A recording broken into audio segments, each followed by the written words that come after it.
I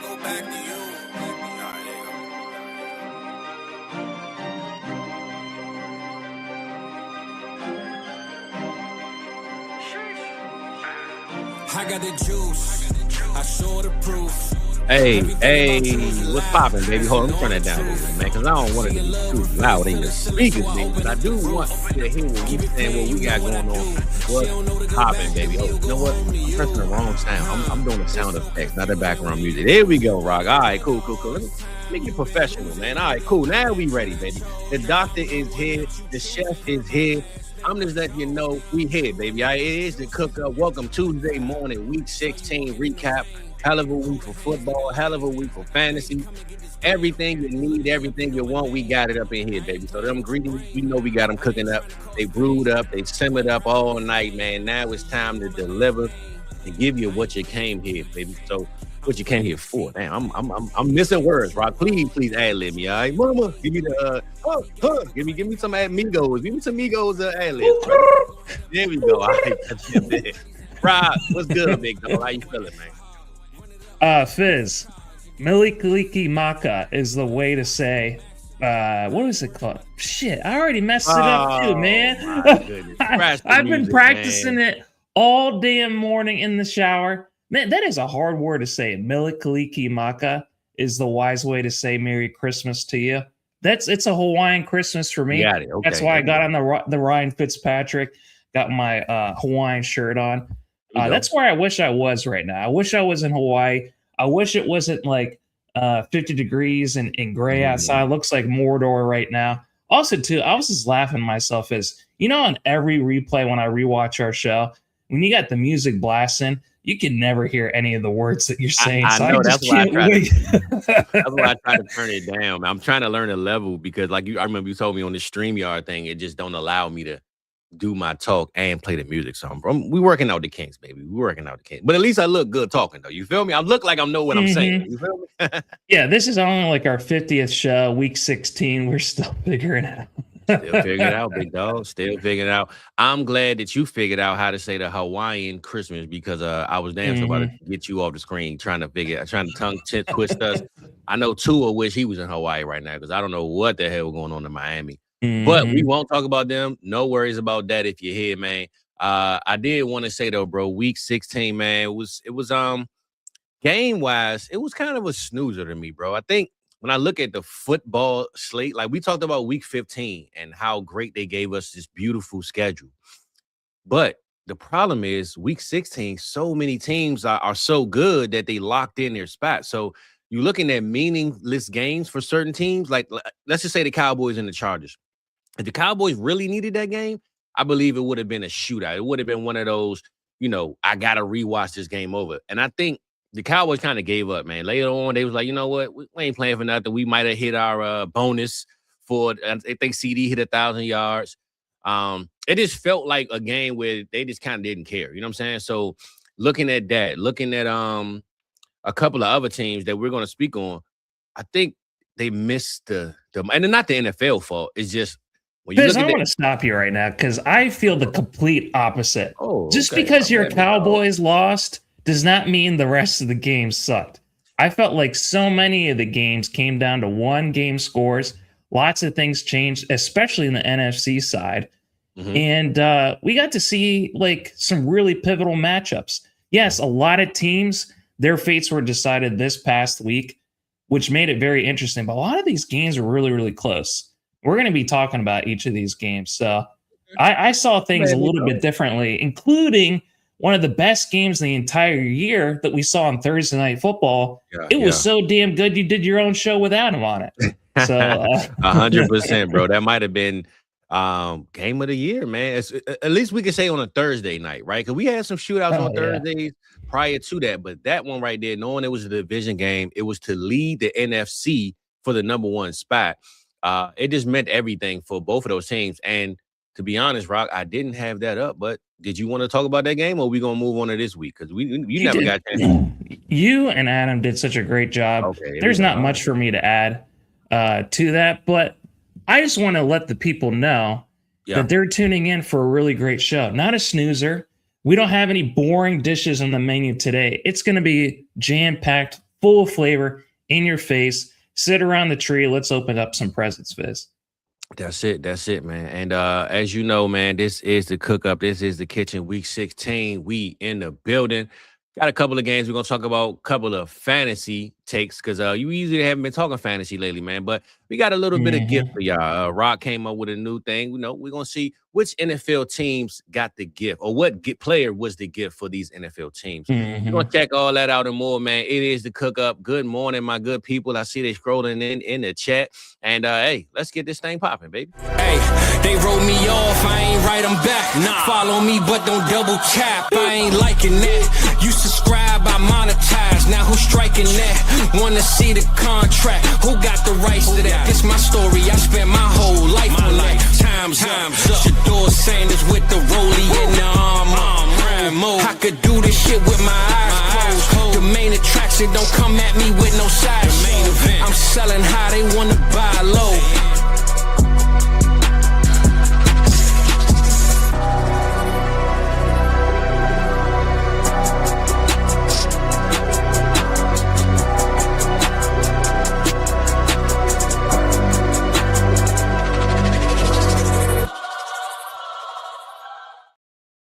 And just like that, we back, baby. But Rock, we got holler at the people first, big dog. So let's see what's good. Let's see what's popping. Gov, man, he in the building, man. He said, much love, appreciate all the hard work, insight, holiday shopping, but championship thoughts going out to y'all, man. Gov, we appreciate you, big dog. It is holiday time. I didn't have no Christmas stuff, and I know with this green screen I got behind me, as y'all can see, I got a good Christmas tree I put behind me in my living room. This is my living room right here. I put a Christmas tree in here, but my big ass head is in front of it, so you're gonna miss out on the tree, baby. Ain't no gifts that you can see. I'm the gift, I'm the prize. You feel me? That's how I'm rocking today, Rock. But shout out to you, Gov. We appreciate you, big dog. John Walt in the building. What's up, Playboy? Connor, man, let me let you know something, brother.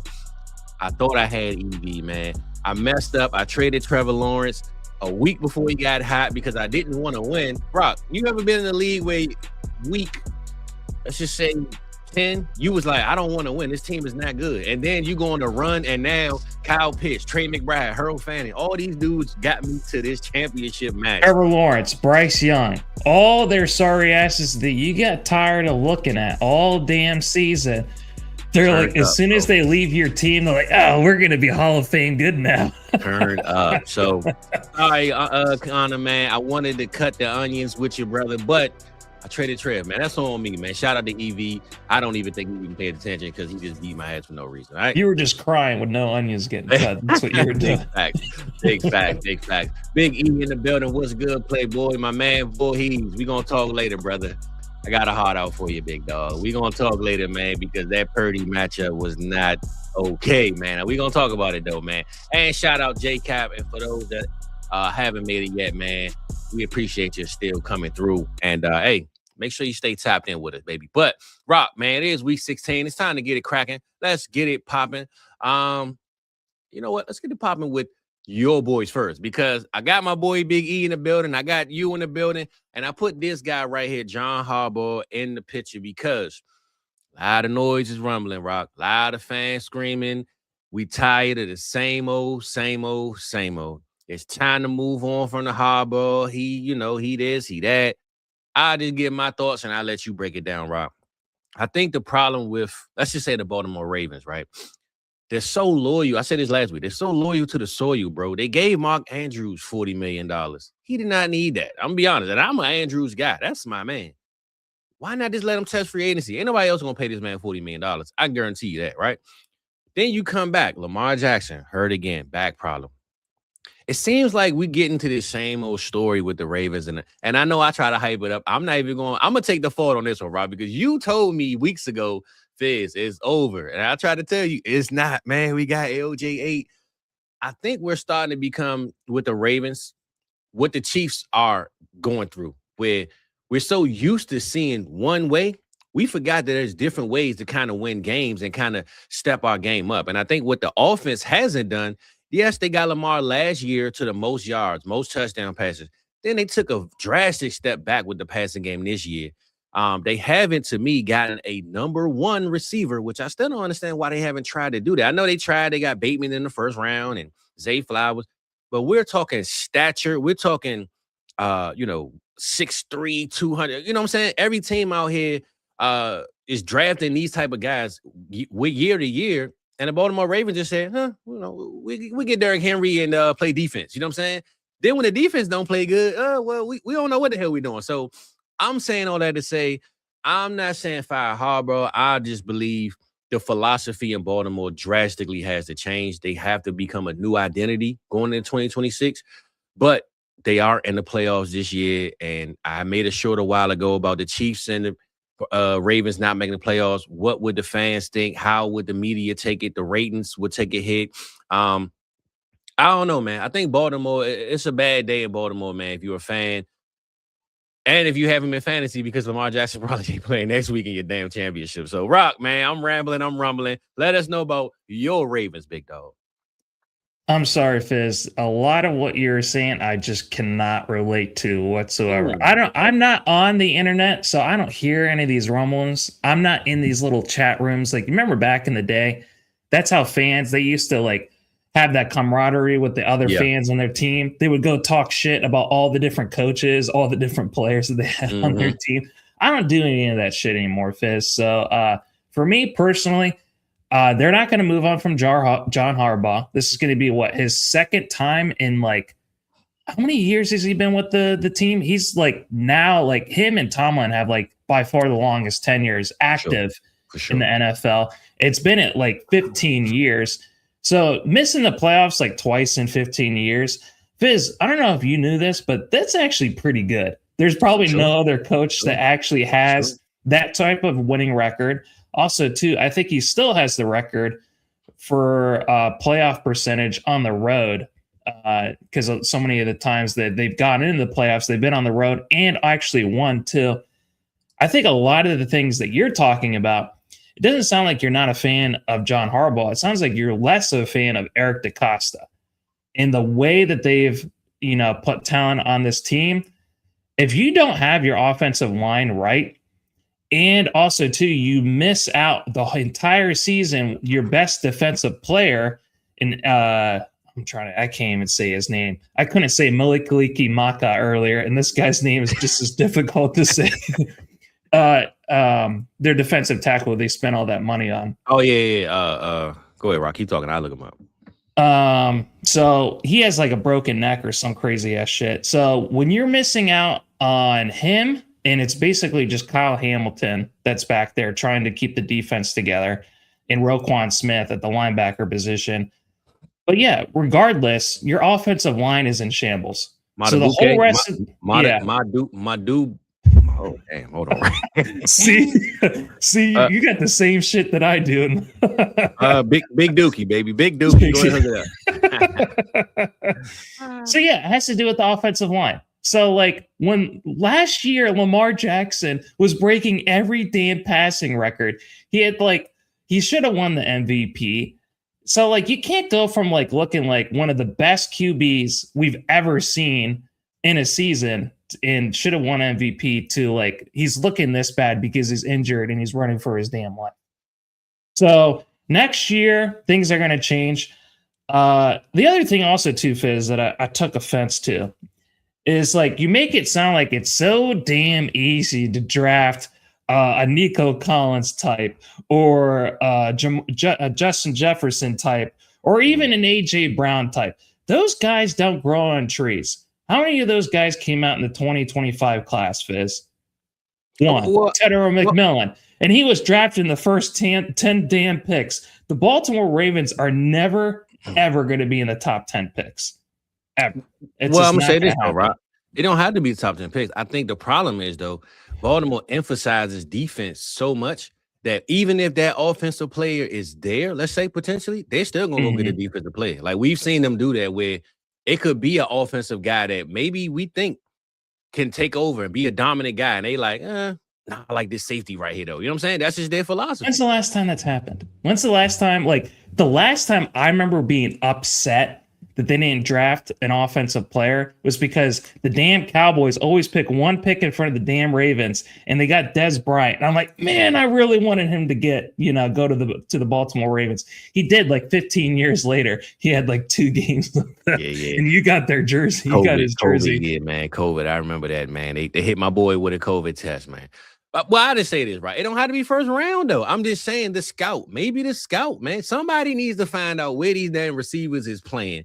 We're so bad at scouting. We're like the New England Patriots. Okay, that is our one weakness. That's my point right there. It's the scouting then. I'm not saying that it's going to be easy.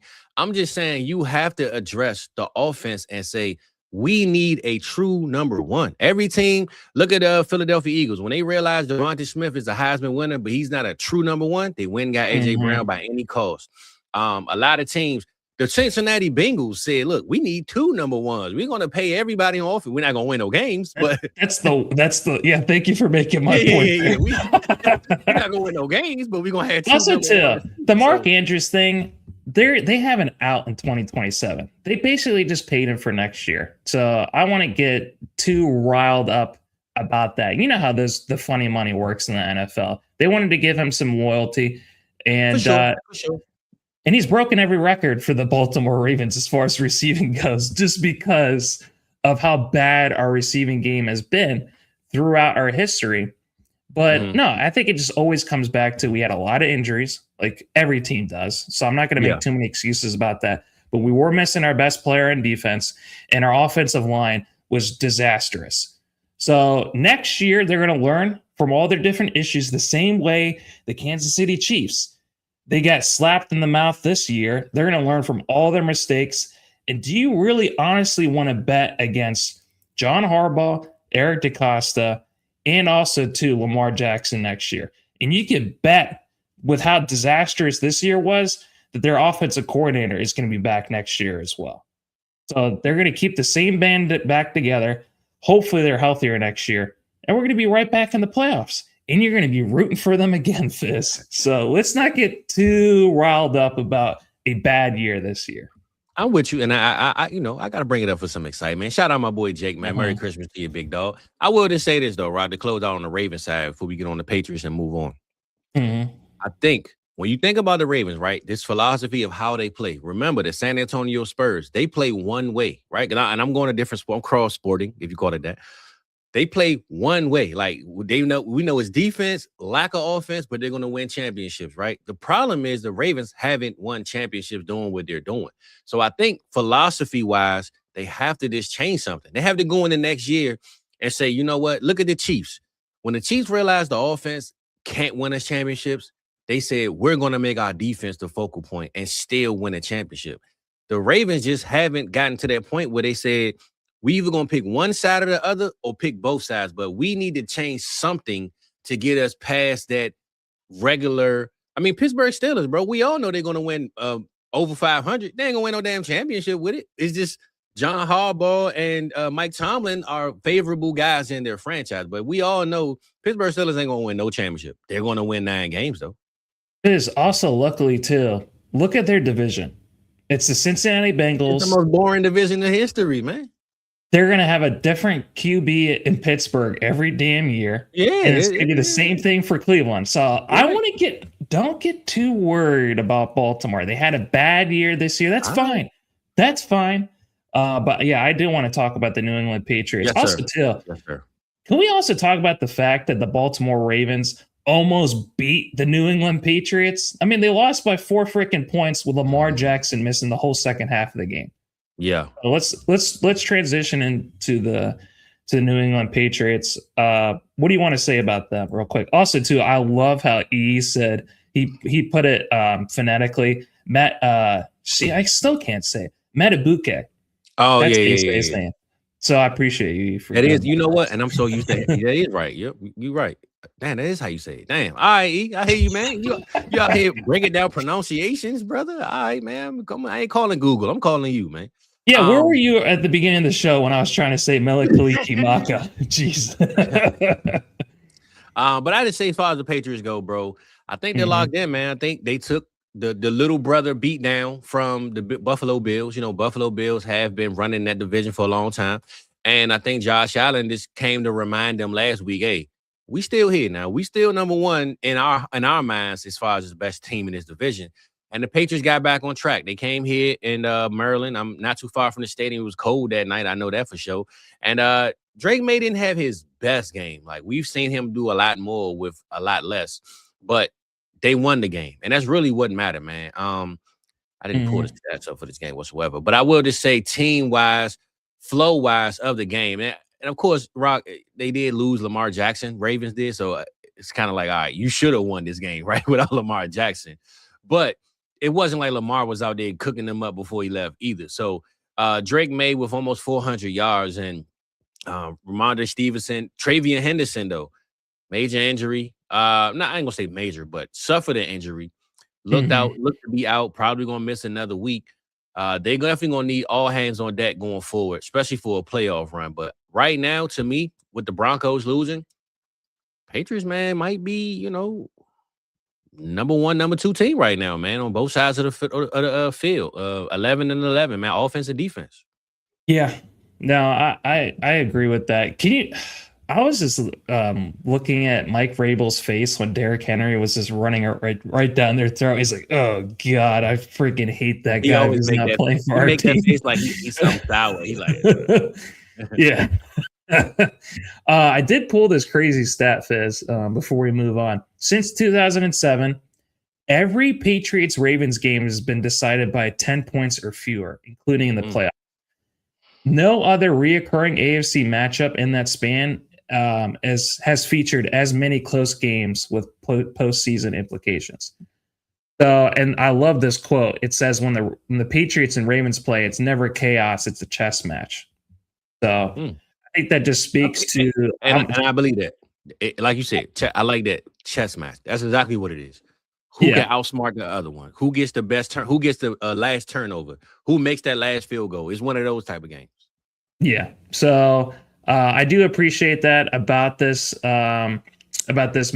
I just go back to the days of Tom Brady where he, like, right now it's Patrick Mahomes and also mainly it's Josh Allen who we need to get past. But back in the day, it was trying to get past Tom Brady. And those were some of the most brutal, heartbreaking losses that we had when we finally were able to get past them and Peyton Manning in the same playoff series.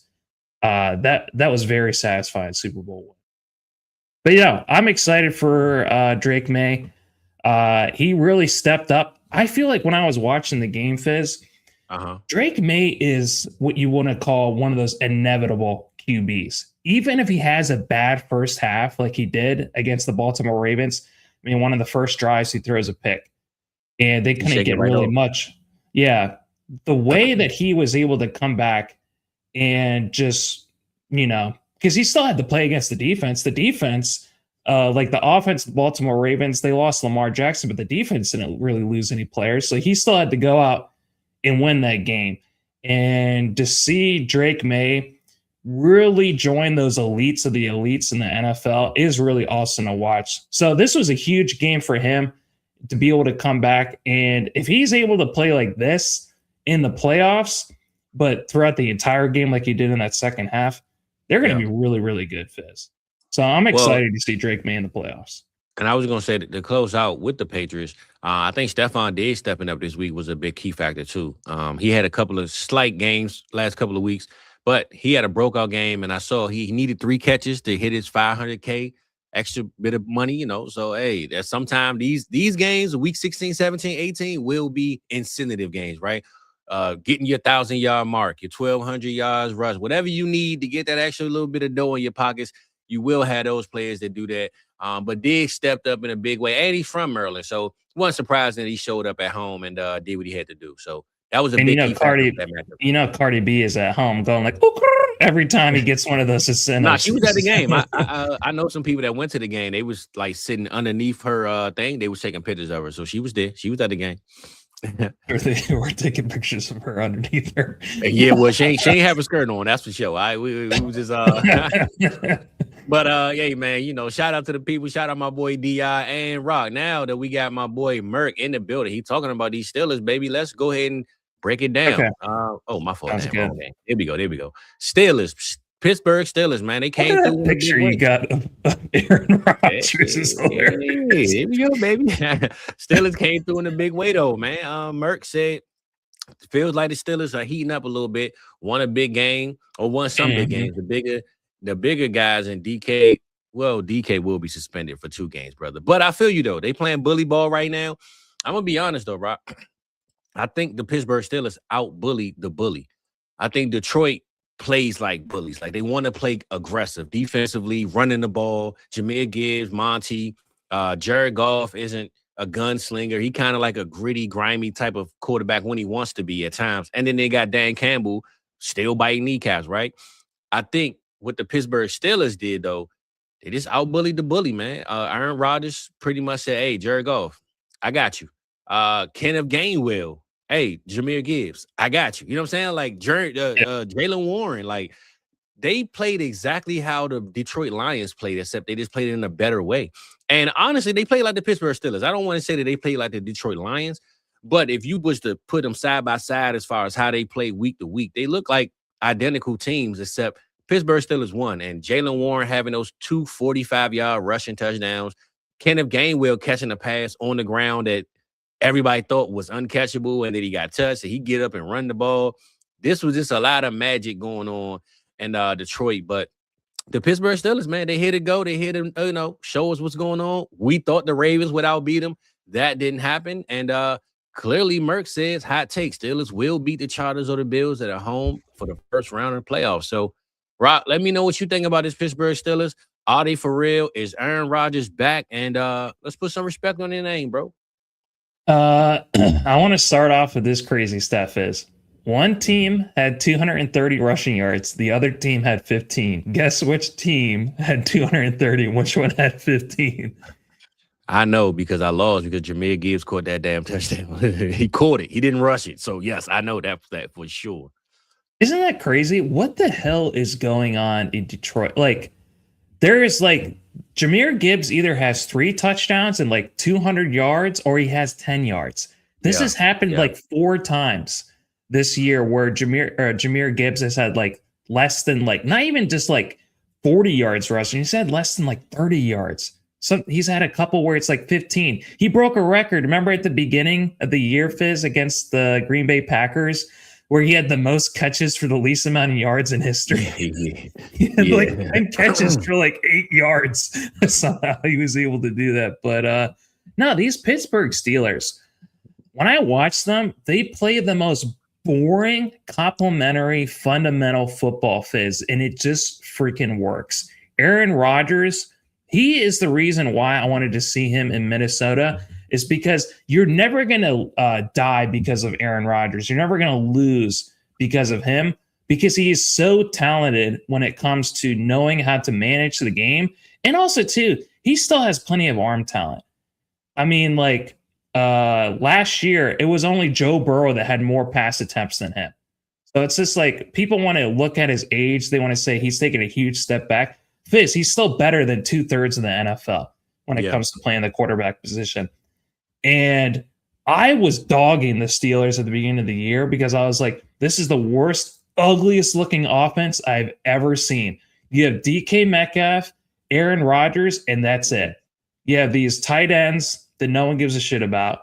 And you have this running game that no one cares about either. And look what they're doing. And also, too, their defense is old as hell. They gave TJ Watt all that money. They gave him $40+ million. And I thought, wow, they're going to really blow up this franchise in the worst way possible. And Fizz, it looks like this last ride mentality is actually working to the point that I would not be surprised if they did actually beat the Bills or the Chargers in the first week of the playoffs. You're going to not be able to sleep on them. You have to basically play for 60 minutes against this team. So it's pretty crazy. Arthur Smith, he's a good OC. He's a bad head coach. But that's about as positive as it could be for the Steelers, Fizz. I almost wanted to throw up the entire time that I was talking positively about them. Well, I say this, bro, and I'm not no shade at Arthur Smith, but it is shade at him. I don't think he's a good OC. I think he's good with players like Aaron Rodgers, because I think if he had another young guy like Justin Fields, like JJ McCarthy, I think he needs to have a seasoned vet like Aaron Rodgers who can. Because I watched that play that they called. It was a reverse play to get Gainwell had like ran the ball, and then Aaron Rodgers looked back at Arthur Smith and did like this. Like he let him know, like, hey, good call. A rookie not gonna do that. So your veteran quarterback like Rodgers, they probably around the same age. You know what I'm saying? They probably having conversations about life and other things where versus Arthur Smith bringing on a new younger guy and kind of showing the rope. So I think Arthur is exactly where he needs to be with the quarterback he needs to be with. But I will just say this, Rock. I see you in there typing, man. Your boy did a little bit of research too, big dog. So I don't want to steal your job, but I got a couple of things that happened in this game, brother. Pittsburgh Steelers, bro. In case you didn't know, they set an NFL record, extending their streak to 22 consecutive seasons without a losing record, longest in NFL history. Which, I mean, again, they're going to win 9 games minimum. Let's fire Mike Tomlin. It's not good enough, Fizz. Get his ass out of there. Well, speaking of Mike Tomlin reached 200 career wins, regular season plus playoff, to be the 3rd youngest head coach in NFL history, behind Curly Lambeau and Don Shula. So top 3, youngest guy of all time, 200 wins. And the other side of the ball, Rock, Jahmyr Gibbs. As you know, he's the all-time NFL scoring. He has the all-time NFL scoring record for any player in their first 3 seasons. But I'm asking you, know Barry Sanders? Okay, Barry Sanders. There we go. All right, big dog. You know, I'm doing a little bit of research, baby. I just had to bring it up to you. Almost positive. I actually, you stole that note from me 2 weeks ago. You broke it record 2 weeks ago against Barry Sanders. Oh, wait, he just did it again. Well, I guess it was a different record that he broke that week, because this week he broke one for, I guess, the youngest of all the. It might have been rushing touchdowns for Barry. That's what it was. Yeah, the rushing, he added the receiving, because like you just said, they didn't do no rushing this week. So he caught a touchdown this week. But yeah, man, a lot of big things at hand, a lot of big things going on, man, with the Pittsburgh Steelers. I would just say I believe that they are that one team that you don't want to play going into the playoffs. So wild card. Guess where they rank in points per game, Fizz? You're talking about you don't think they're that great. I know you're saying with Arthur Smith's great with Aaron Rodgers. Where do you think they rank in points per game this year? It's a team. Well, they're the Pittsburgh Steelers, bro, and they play boring basketball. They like the Steelers. I mean, they're the Spurs, bro. The NFC North is like the Spurs and Memphis Grizzlies back in the day, bro. Nobody scored points. We just play defense. So I'm gonna say out of 32 teams, where they rank, and I'm going off the top of my head with this. I'm just thinking of the team, the philosophy. Mm-hmm. I'm gonna say 21. 11th. What? Oh, hell nah. Hold up, man. No. 24.3 points per game, Fizz. They're after Chicago, San Francisco, New England, Jacksonville, Indy, Dallas, Buffalo, Seattle, Detroit, and LA. So they are ahead. No way, bro. Yeah. No way. Because if you look at, because I just looked at their schedule, they've been beating a lot of teams' asses, Fizz. 29, 28, 27, 28, 34, 10. Yeah, they've been putting up lots of points. Who getting all the fantasy points then? Because I don't know nobody. Kenny Gainwell, DK Metcalf. That's it. Because I can't think of no Steelers player that I'm like is a must-have in fantasy other than like Gainwell right now and Warren. But who the hell scoring all these points? Is it the defense? What the hell? I mean, Aaron Rodgers looked like he played the best game I've seen from him in 3 years against Baltimore. I mean, he eviscerated them. He looked like Aaron Rodgers of old when he played them a couple weeks ago. 27-22. And that game wasn't even close to the way Aaron Rodgers is playing. So, yeah, I absolutely love what I'm seeing from Aaron Rodgers. I like how they're winning despite it looking ugly, Fizz, just because it goes against everyone's beliefs on how you should win. I like subverting the thoughts of how you're supposed to win in the NFL, and they're winning ugly. Fizz, the last couple of sequences of that game against Detroit, though, I will say, I have no idea what the refs were seeing. Did you see those penalties? The one against Detroit? Yeah, the one against there was 2 that were crazy. So the Isaac Tesla one, where Amon-Ra St. Brown caught that ball. I did not see any offensive play. Yeah. I didn't see that whatsoever. He has a right to be able to run his own damn route. What are you supposed to do? If there's two defenders that are in front of you, it's just like you're going to run into them if you want to run your route. What do you have to do? Go around them, or what are you supposed to do? You know what happened, Rock? St. Brown was so wide open, the ref probably didn't even see it. He just saw that St. Brown was that open, and there's no way he can be open that wide open other than a pick play. I guarantee you that was he didn't see it. He just thought there's no way that he's that open. That's guarantee you that's what happened. So that was bullshit. I was so pissed off about that. But then the next one, where it's just like, what was the pass interference on Amon-Ra on that last play? Where he catches the ball, he's like 1 inch away from the end zone, and then he laterals it to Jared Goff. It's just like, and they said like it would have been a touchdown, but we're gonna call it a penalty. The game is over. Go home. And then you see Aaron Rodgers going like this right now. Hey man, I don't know, man. My man, he said the fix is in, baby. He said the fix is in, man. I don't know. We got to see, man. But one thing we do know, I feel bad for the Lions. I feel bad. Pittsburgh Steelers, Aaron Rodgers, they are in the playoffs, and they are a dangerous team because they are a wild card. Nobody wants to play old man Rodgers. He probably got some voodoo, some all that good stuff, man. You know, he like to hang out in the rivers and the creeks, man, and cast spells. Cast spells. Yeah, so he's a scary man. He's a scary man. But shout out Pittsburgh Steelers, baby. They 22 consecutive seasons over 500, man. Regardless if they're winning championships, they know how to win games. That we know. So we'll see what's up, man. But we're gonna move on and Rock. This one right here is a team that we keep saying.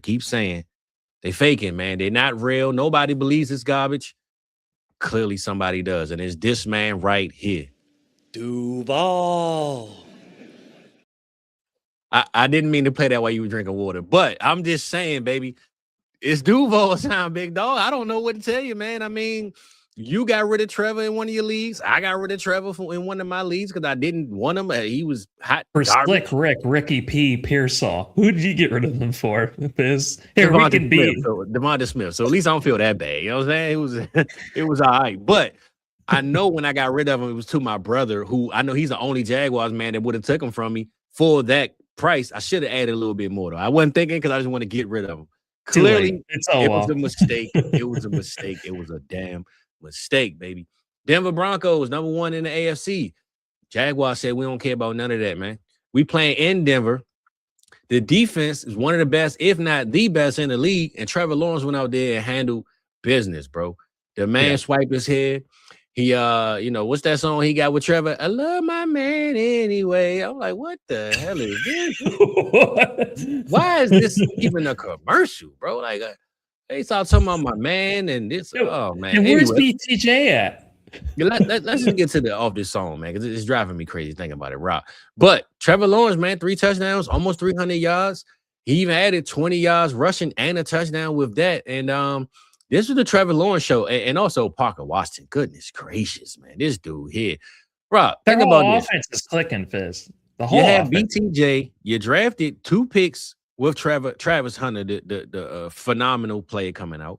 But Parker Washington and Jacoby Myers are your clear 1 and 2, man. They are. And Strange, too. He loves him Strange. It's stranger things going on. I thought the season was supposed to be waiting till Christmas. It clearly is out already, right? The new season, half a series is out already because it's going down in Jacksonville right now, man. It's crazy to see what's going on, man. And I got to salute to him. The whole Jags Nation, man. Duval is doing what they're supposed to do. Number 3 right now in the AFC. And if I had to pull a wild card out of a hat, Rock, and just say a team that nobody believes, a team that nobody thinks, a team that nobody probably even wants to see if you're on a real football fan, Jaguars might be that team, man, that can take down anybody on any given day in this playoffs and have us looking crazy for running our mouths about them all year. What's your thoughts on the Jags and then the Denver Broncos? Well, I think, with Liam Cohen being there, it just took basically most of the season for them to be able to get on the same page, Fizz. But now it seems like, especially over the last couple of weeks, that Liam Cohen and Trevor Lawrence are finally on the same page. Also, too, you would have thought like, oh, they have Travis Hunter, they have Parker Washington, they have BTJ, they have Strange, they have enough weapons.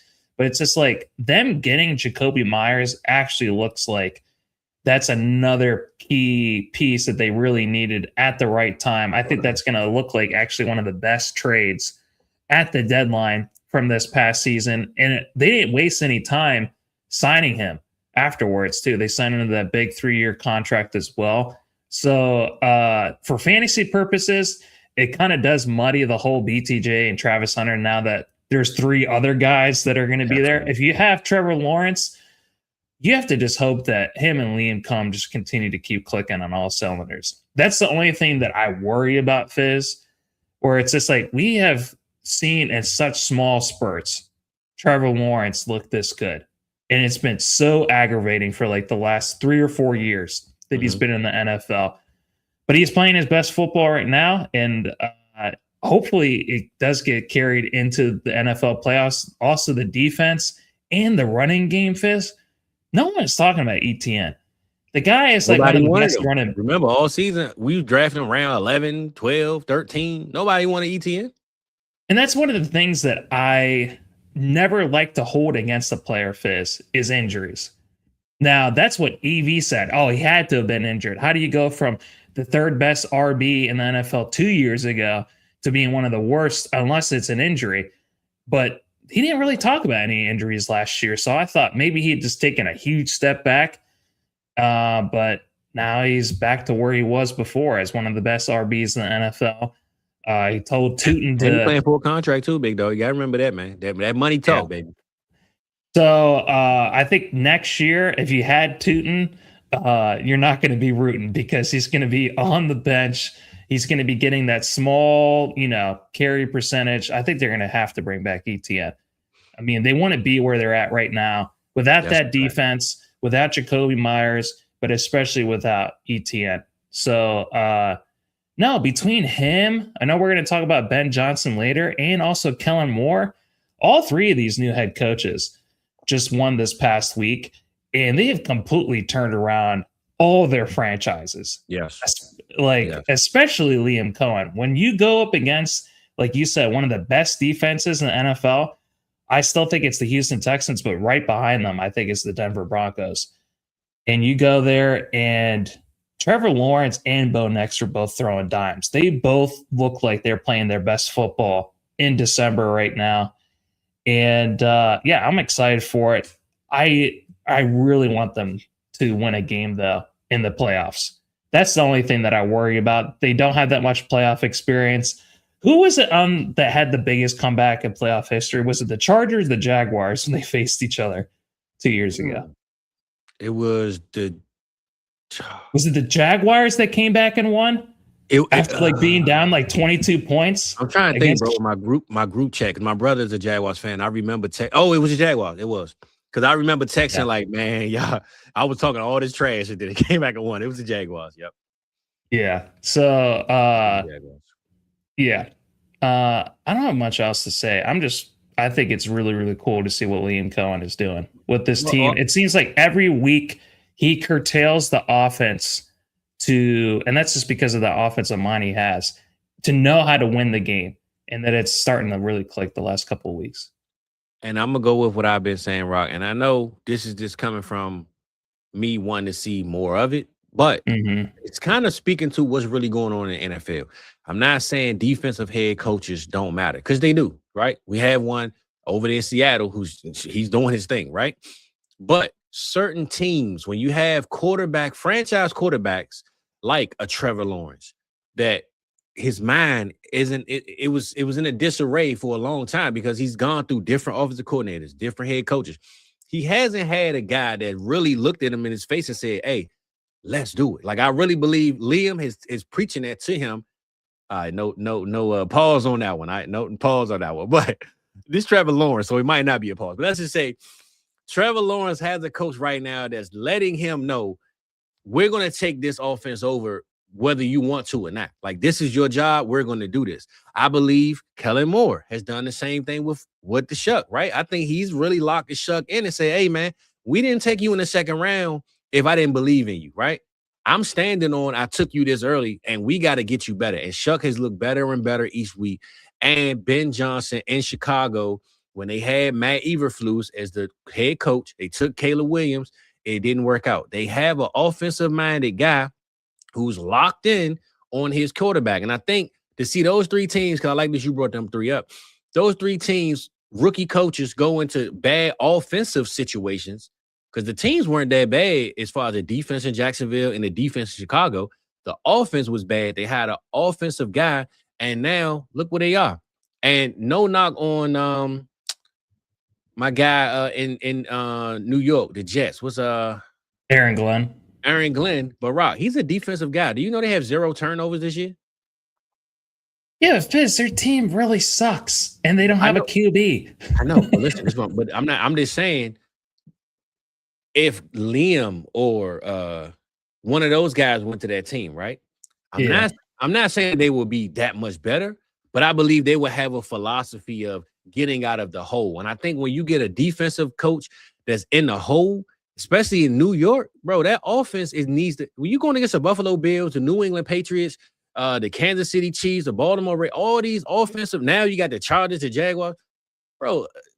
Aaron Glenn got a long ladder to climb to get out of that hole in the AFC, let alone the AFC West. And I just think Liam, Kellen Moore, and Ben Johnson were the right calls for their situations, because they have quarterbacks that they have to groom and get ready to be successful and be, championship winners. And I think that's what teams need, man. You need an offensive guy for your new franchise quarterback, right? It just go hand in hand to me, man. I think this is a great discussion, because what you're bringing up is, I don't think you need to boil it down to one or two things, Fizz. I think there is a lot of things that you need in order to win in the NFL. So let's bring up, like you brought up earlier last week when we were talking about the Rams game against Seattle, Mike McDonald. Mm-hmm. So it's just like, he is a defensive-minded coach, the same way Aaron Glenn is. What does Mike McDonald have that Aaron Glenn doesn't? He doesn't have a stable enough QB that apparently now has more wins in the last 2 years than any other QB, which I don't know if you knew that. Sam Darnold has more wins. I saw that last week. Yep. Which is absolutely crazy. Sam Darnold. So he has a QB that knows how to win and that's been around the block. So he's seen a few things. Mm-hmm. But also, too, he has an offensive coordinator. Even if he's not going to be the offensive genius, Fizz, Clint Kubiak has done an amazing job in Seattle. Exactly. So it's just like, he has a stable enough QB, and he has the offensive side of the ball taken care of, and he has weapons on offense. Aaron Glenn, I couldn't tell you who their OC is. I think he's already actually been fired. And then also, too, he doesn't have a QB. So it's just like, if you don't have either of those things, you're not going to have a recipe to win. Ben Johnson, Liam Cohen, they have their QBs. So I can't tell you who their defensive coordinators are. But they're doing a good enough job with the Bears leading the turnover differential in the NFL. Mm-hmm. And then also, too, the Jaguars for the first half of the year were doing the same thing. Yep. Remember, they were also doing that. They led the league in turnovers. Turnovers as well. Yeah. So that part of the ball has been taken care of. So, but here's the thing. Being able to turn over the ball, that's like the least sticky stat when it comes to defense. But it is also the most important one. 100%. One of my guys, he just came out with a video yesterday. He was saying, does defense still win championships? And he said that actually, if you look at the last 20 years worth of Super Bowls, the team that actually had the better offense in points per game as far as EPA goes has actually won more Super Bowls than the defensive side of the ball in EPA. I agree. But here's the thing, though. If a team has turnovers, especially fumbles, there is no other equalizer in the NFL that's more important for a defense than turning the ball over, especially when it comes to fumbles. So if you have a team like the Philadelphia Eagles last year that had all those different turnovers, was able to get pressure and also be able to get those fumble recoveries, that is huge. But it's not like the Eagles offense last year sucked or anything like that. They had freaking Saquon Barkley and all those different weapons alongside Jalen Hurts. But I think that's the reason why I say all that to say that the Jaguars and the Bears, they're looking so damn good They have the offense. They have the offensive genius at head coach, and they had the QB, and their defense keeps turning the damn ball over. For sure. So that's why it's looked so good with both of those teams. I have no idea how Kellen Moore is able to get as much as he is out of Tyler Shuck. Tyler Shuck, I thought, was one of the worst prospects. Thought he was old.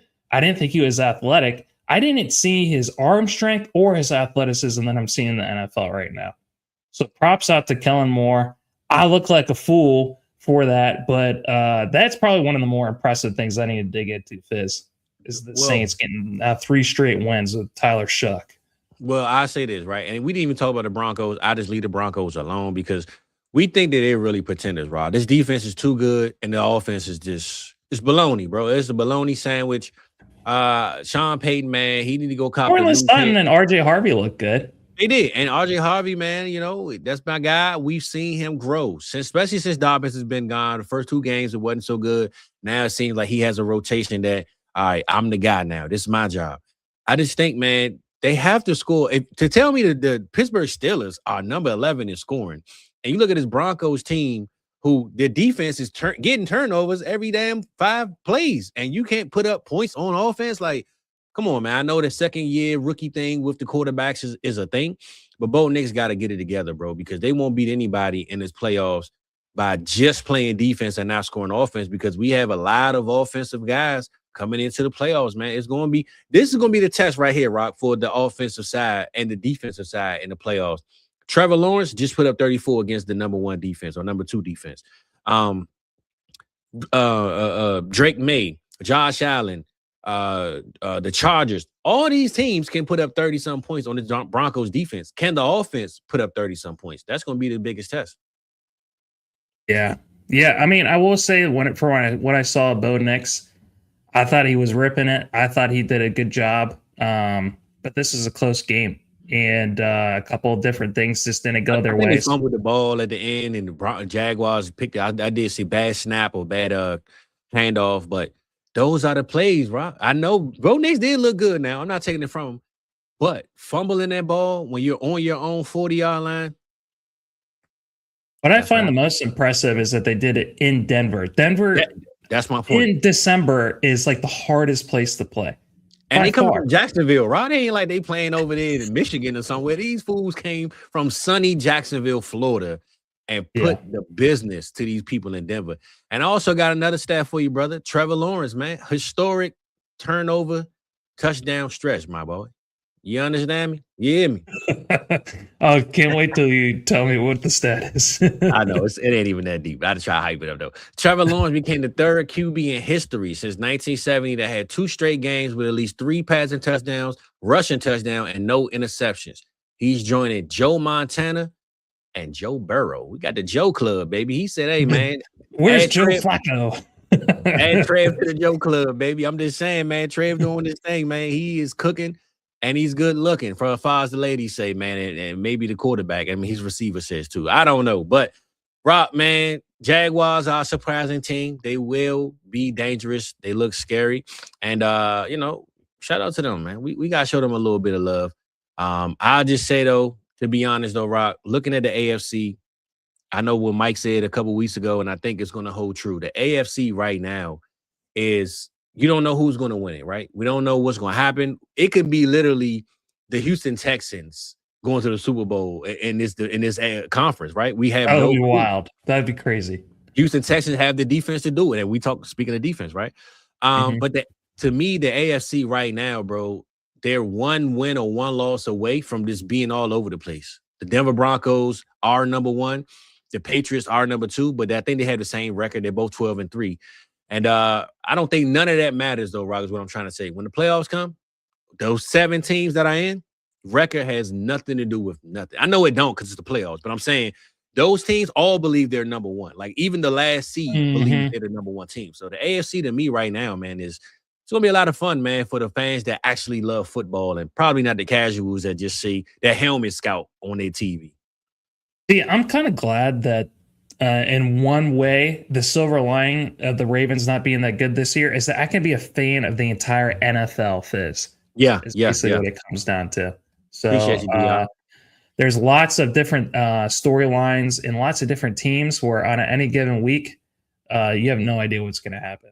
So the playoffs should be a lot of fun in that regard. For sure, man. Let's hook Epic Ape Fight up. He said, good morning. He said, who would be the better start PPR for a receiver, Ladd or Parker Washington? And I'm going to be honest, Rock, I was not a fan of what Ladd had going on this year, that he wasn't a good Ladd for us. Right now, man, Trevor Lawrence and Parker Washington on the heater, bro.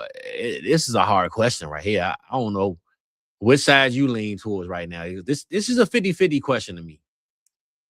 Did you see what Justin Herbert did to your Cowboys? I know the Cowboys game isn't on the show sheet, but Justin Herbert looked like the best QB this week until Brock Purdy played last night. Yeah, but he played Matt Eberflus defense, man. I don't. I'm actually glad it's happening, Rob. We need to get him out of here, man. Please, baby.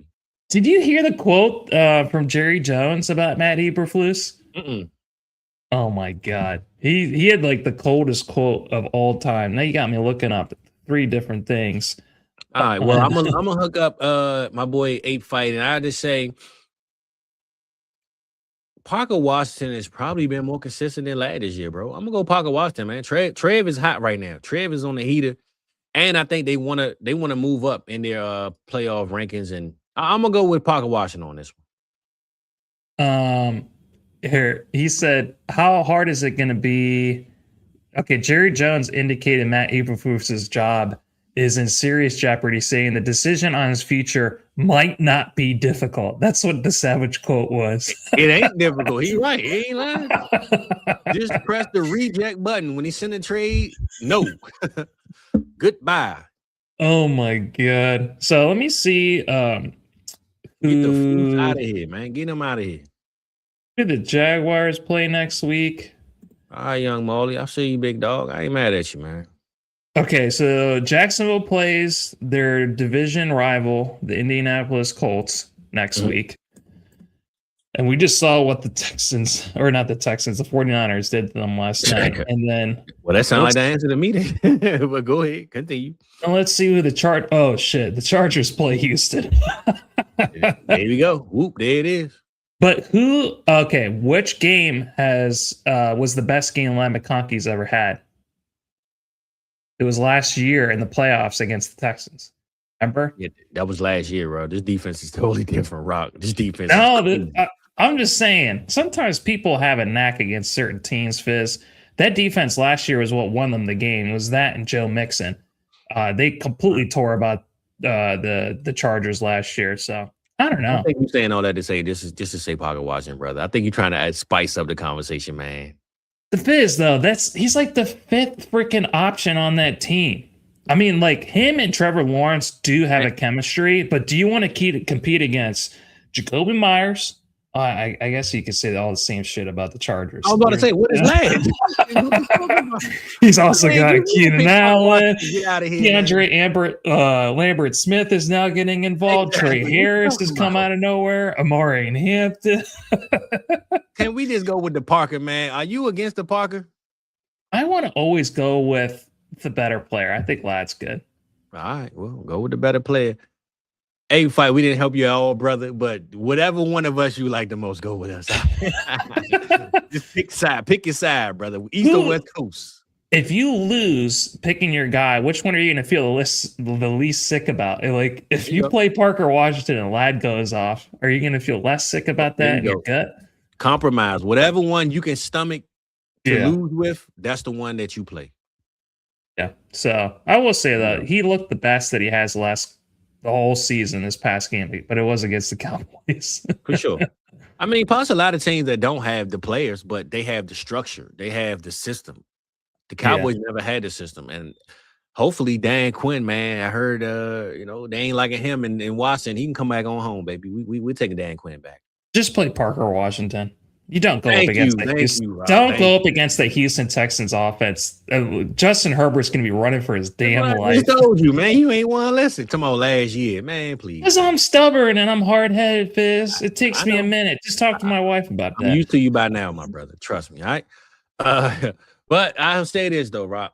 as we move along, because I told you 1 hour for these games, and we damn sure got about 2 more games I want to do. So let's get through this one. My boy Jake, always consistent with it. He got a home win. He got a playoff victory in a sense. All right. They locking in those playoff wins to try to make the playoffs. First time since I think Cam Newton was there, bro. Like 2015 years, I think, since the Carolina Panthers made the playoffs.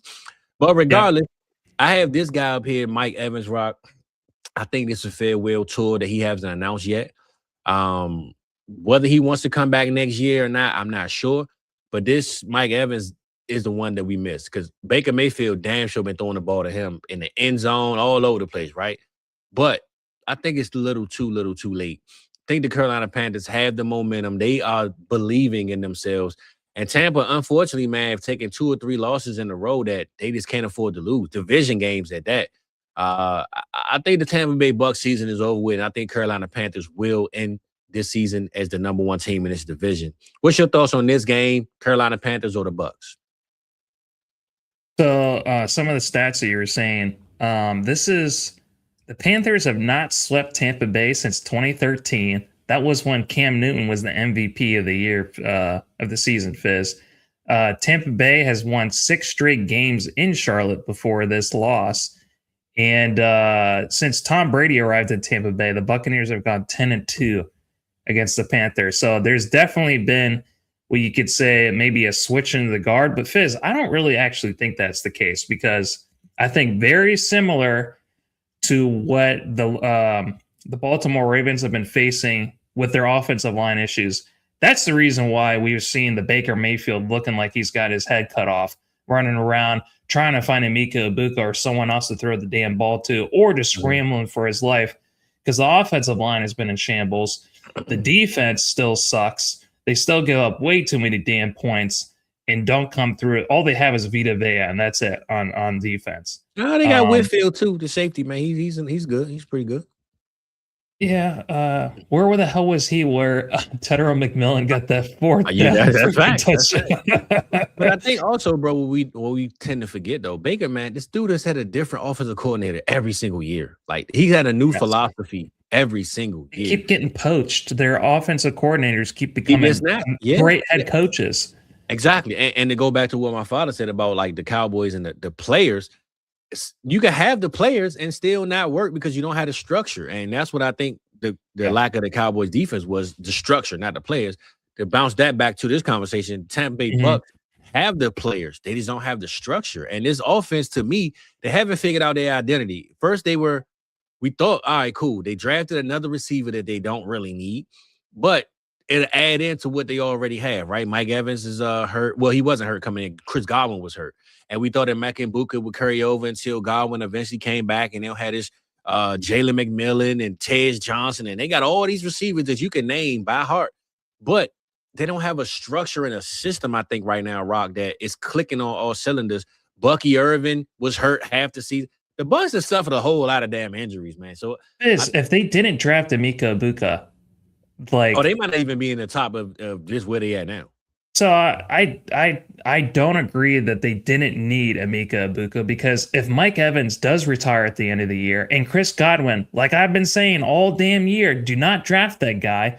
He's played 3 freaking games, Fizz, and he's getting older. They absolutely were. It was a godsend to get Emeka Egbuka at the pick that they had.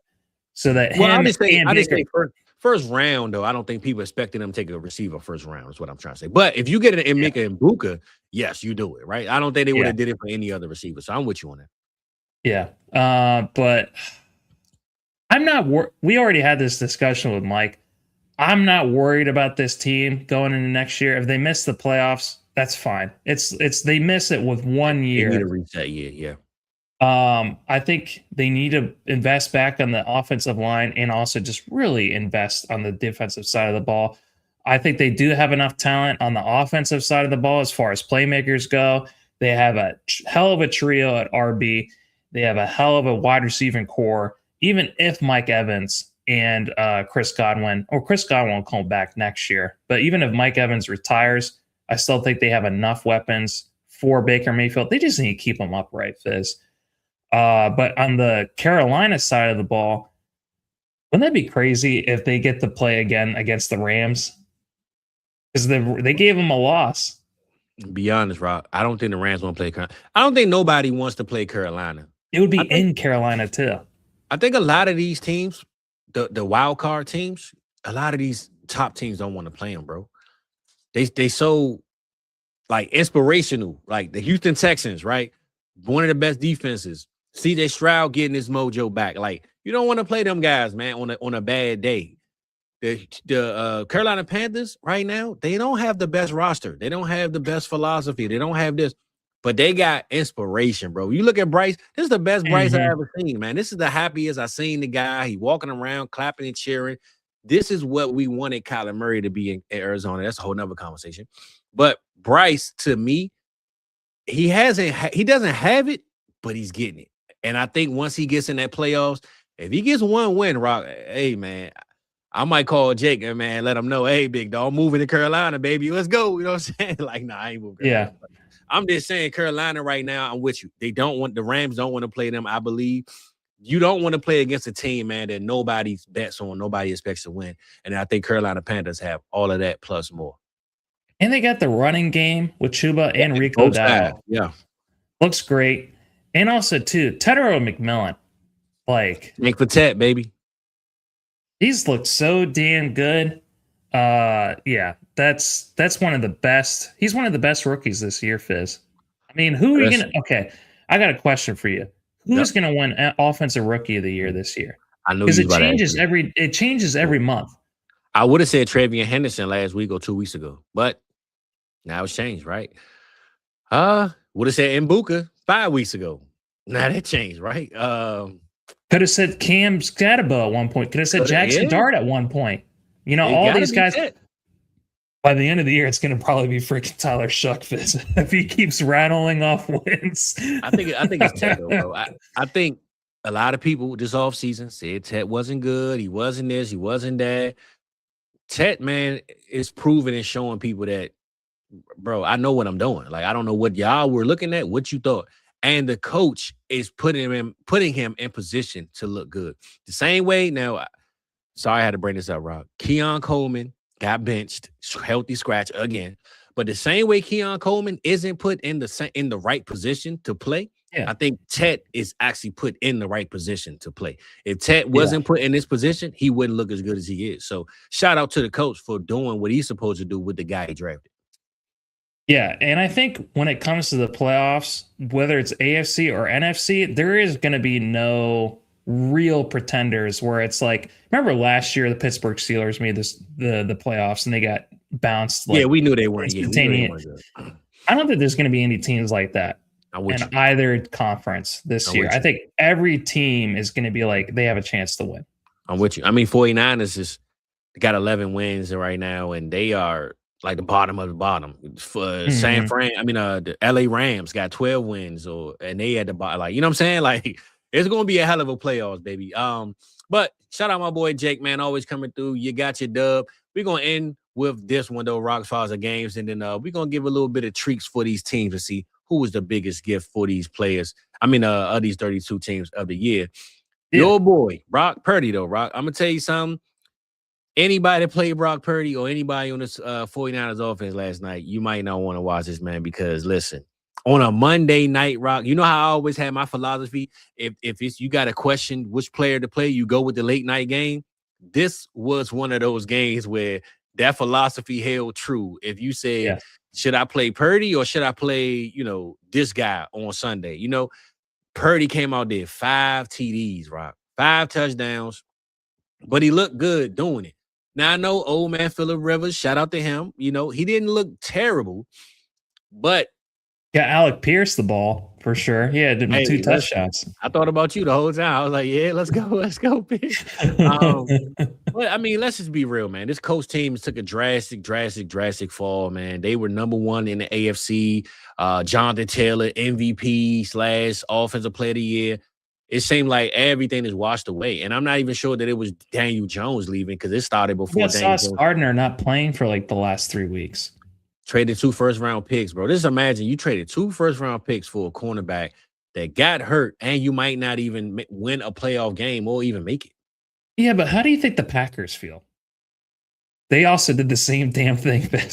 Yeah, but I say this: the Packers, though. What's the difference? I think the difference is the Packers are used to going to the playoffs without Micah. So having Micah was just that extra piece they needed. The Colts, honestly, thought Sauce was the sauce. Like they haven't been in the playoffs and play meaningful football in January in so long. I think they thought that, all right, we're winning, we're looking hot. I still don't think it was a good trade though, Rob. I think they needed way more than Sauce Gardner. Like I don't know what that was about. I don't know. I'm lost behind that trade, man. I'm lost in the sauce behind that one, Rob. You know? I mean, Sauce Gardner is one of the best corners in the league. I mean, he's top 5 easily. You can argue he's easily even top 3. So, like, when you have a corner, you look at the Houston Texans, you look at the Denver Broncos. What do they have in common? They have the top 2 corners in the league. So when you can eliminate a whole half of the NFL field, Fizz, by taking away your number one weapon, if you could take away a Justin Jefferson or Jamar Chase, that is worth it, Fizz. So I don't knock it. It just always looks bad. It just looks bad when they get hurt. Too. They got their young quarterback locked in. They even had Daniel Jones was breaking every damn Peyton Manning record until he tore his Achilles. Exactly. So that's what I'm saying. I mean, they got behind the lens of Daniel Jones. Finally, you got to simmer down, man. You know, they bet the franchise and lost it, bro. This is all right. This carries over in fantasy football. Here's a little word of wisdom. People always think about all the things that can go right for a team, Fizz. They don't think about the things that can go wrong. There we go. So if you're going to make a trade, what do I always say? Be okay if that guy goes down the very next week. You never get to use him. That literally happened with Sauce Gardner. They haven't been able to really use him outside of like 1.5 games. Mm-hmm. And then with Micah Parsons, if you miss out on him and he tears his knee, unfortunately, are you going to be okay and stomach that trade? I think they're going to be okay with these trades, Fizz, because they're going to have them next year. Hopefully they can rehab, but they're going to have huge impacts on their team. So it's just very unfortunate. I don't want to be one of those revisionist people be like, oh, you should have never done that because those players got hurt. Ain't no one going to be able to predict that, because if these guys were healthy and they were making impacts, we'd be applauding them. You know, we'd be like, see, this is what you have to do in order to win a championship. We like their aggression. We like them going for it. So, but yeah, the Indianapolis Colts, they're done. They're over. Talk about the 49ers, baby, because they came through last night. They did what they supposed to do. And your boy, again, Brock Purdy, the one who you told me all season, man, I got to get him. That's your guy. We all love to hate Purdy, and he made it look dirty, Rob. Let us know about Brock and what he did last night, bro. Fizz, I texted this to you. I'll let the audience know. I was down in one of my playoff games. I was the number 1 seed, the most points scored. I was down 128 to 168. My opponent had Jonathan Taylor, and I've been kicking myself every damn day since Thursday because Matthew Stafford had the best game of the season. I benched him for Brock Purdy. And I was like, man, I shouldn't have done that. I didn't think it was going to be that great of a game. He was missing Devontae Adams. Biz, I'm so glad that I benched Matthew Stafford for Brock Purdy, because him and George Kittle brought me all the way back, and I won that game, 196 to 186. Jonathan Taylor still had a decent game. Yeah, it wasn't enough against those two, that dynamic duo in San Francisco. Christian McCaffrey still looks like one of the craziest guys out there in football right now. Let me see. There were some crazy stats on both sides of the ball. It was. Brock Purdy had 5 touchdowns. I think he had a meaningless pick towards the end of the game. He took 1 sack. Christian McCaffrey had 117 yards and 21 carries, but then he also had 29 yards receiving and 2 touchdowns, Fizz. And Rock, you want to know what's so crazy? For those fantasy football players, again, shout out my boy Voorhees, man. Rock, my heart sunk to the bottom of my stomach when I saw this. You remember the Tungus touchdown? Mm-hmm. And he actually scored it, but the 49ers rushed to hurry up and play without even doing the replay. They should have thrown the challenge because he scored the touchdown. They said, don't worry about it. We'll throw it to Christian McCaffrey and score, right? Hey, Rock, I hope my boy is listening. I don't know if you watch this. Do you know my boy Voorhees lost because Christian McCaffrey got that touchdown and not Tungus? If they didn't have that play, oh my god, when they didn't give Tungus the touchdown and McCaffrey scored it, he lost. Bro, I dropped my phone. My heart melted for my boy, man. Kyle Shanahan had his hand on the red flag, but Brock Purdy did not wait for the call. He wanted to go hurry up. I was like, why didn't they challenge it? Yeah, it was actually Kyle Shanahan wanted to challenge it, but Brock Purdy took over the offense. Like, all the things that you said that you want Jalen Hurts to be able to do. Brock Purdy saw a problem with the defense in the last sequence. So like, let's hurry up and let me throw it to my dude McCaffrey. I don't even care about the Jake Tongus touchdown. I want to throw it to my guy CMC. He's on my fantasy team. Jake isn't, so I want to throw it to him.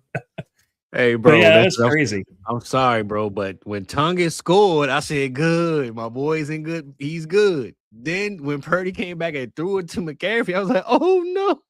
My boy lost because Purdy didn't want to wait. Damn, man. Damn. Yeah, he wanted to do the hurry up. He didn't wait on his coach. It was a good call, though. I mean, it worked. Chris McCaffrey was wide open, but break it down, Rob. Let us know, man, so we can move on to the players individual. But, yeah, this 49ers team, man, it is legit. I'll let you finish, but I'll just say on my last speak on the 49ers, again, another team that nobody wants to play in the playoffs. They didn't even have Slick Rick either. They didn't even have Ricky Pearsall on this game. And Rock, they've been there before, right? They've been there multiple times. Brock Purdy messed his arm up one time against the Eagles. His rookie year. Yeah.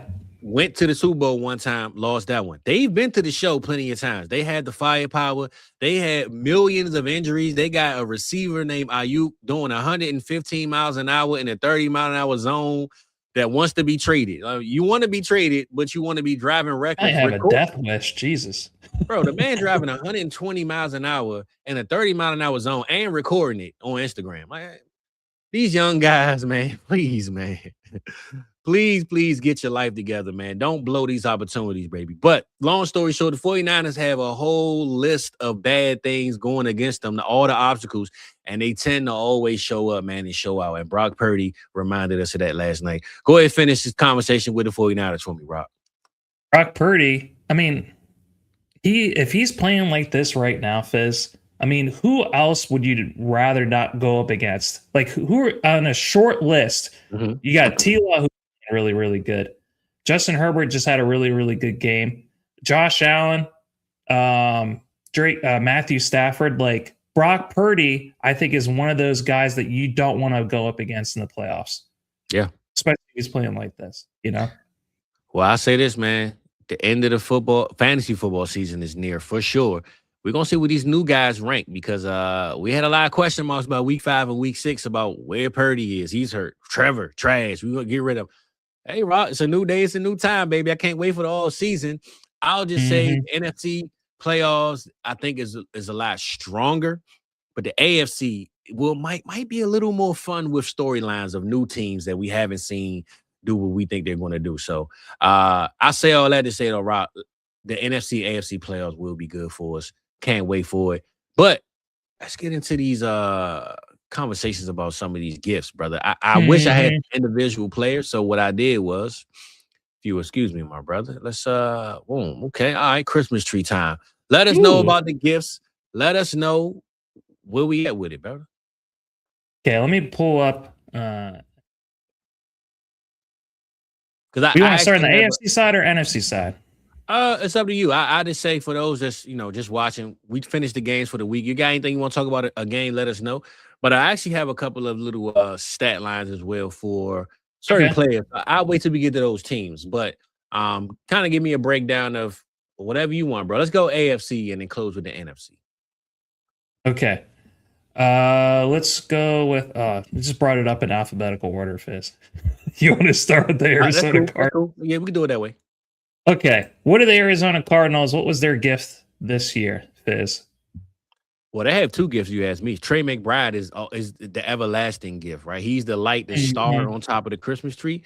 But I think Jacoby Brissett was the gift, man. I think he showed them what quarterback looks like, the position, and how to manage an offense without all the hoopla and this and that and the third. So I think unfortunately, Jacoby Brissett, man, was the one gift that they needed to kind of show the team that this is what we need. We need a quarterback, not a headache. Yeah, get off those sticks, Kyler Murray. Why don't you pick up the playbook and figure shit out? Yeah. I'm actually going to go a little bit different direction. I really enjoyed seeing Michael Wilson show Marvin Harrison Jr. how to play wide receiver. Well, look, everybody's showing each other their jobs, man. I ain't mad at him. Kyler Murray, Marvin Harrison Jr., why don't you take a page out of Michael Wilson and Jacoby Brissett's book? So I like that. I hope that they bring back Michael Wilson next year. I think you can never have too many weapons. Just ask some of those teams that we talked about earlier with the Jaguars. It's just like you can never have too many receivers, Fizz. So hopefully they bring him back next year. Hopefully they don't bring back Gannon. Hopefully he gets a lump of coal in his little his mailbox, being like, "Hey, your ass is gone. I'm tired of seeing you." Another team that needs a offensive head coach for their offensive quarterback and tight end and receivers that they drafted. I will say though that Gannon did get the short straw. Do you remember what this team looked like 3 years ago, Fizz? Oh, for sure. It looked worse than the New Orleans Saints. So I don't think you get. I don't want to say you on the rant on the Cardinals. Don't think you have a Kyler Murray and you go get a defensive head coach, bro. It just doesn't work, bro. I'm gonna keep saying it, man. I'm gonna keep on saying it. Go ahead, though. Let's rapid fire with these next ones. We got 31 more to go. Atlanta Falcons. This one's easy. Let's go with your guy. Dog, Kyle Pitts, baby. Rock, I'm gonna tell you something. Did you know? I'm gonna break this down. We're gonna move on. Kyle Pitts this year, 106 in targets, number 2. 80 receptions, number 2. 854 yards receiving, number 2.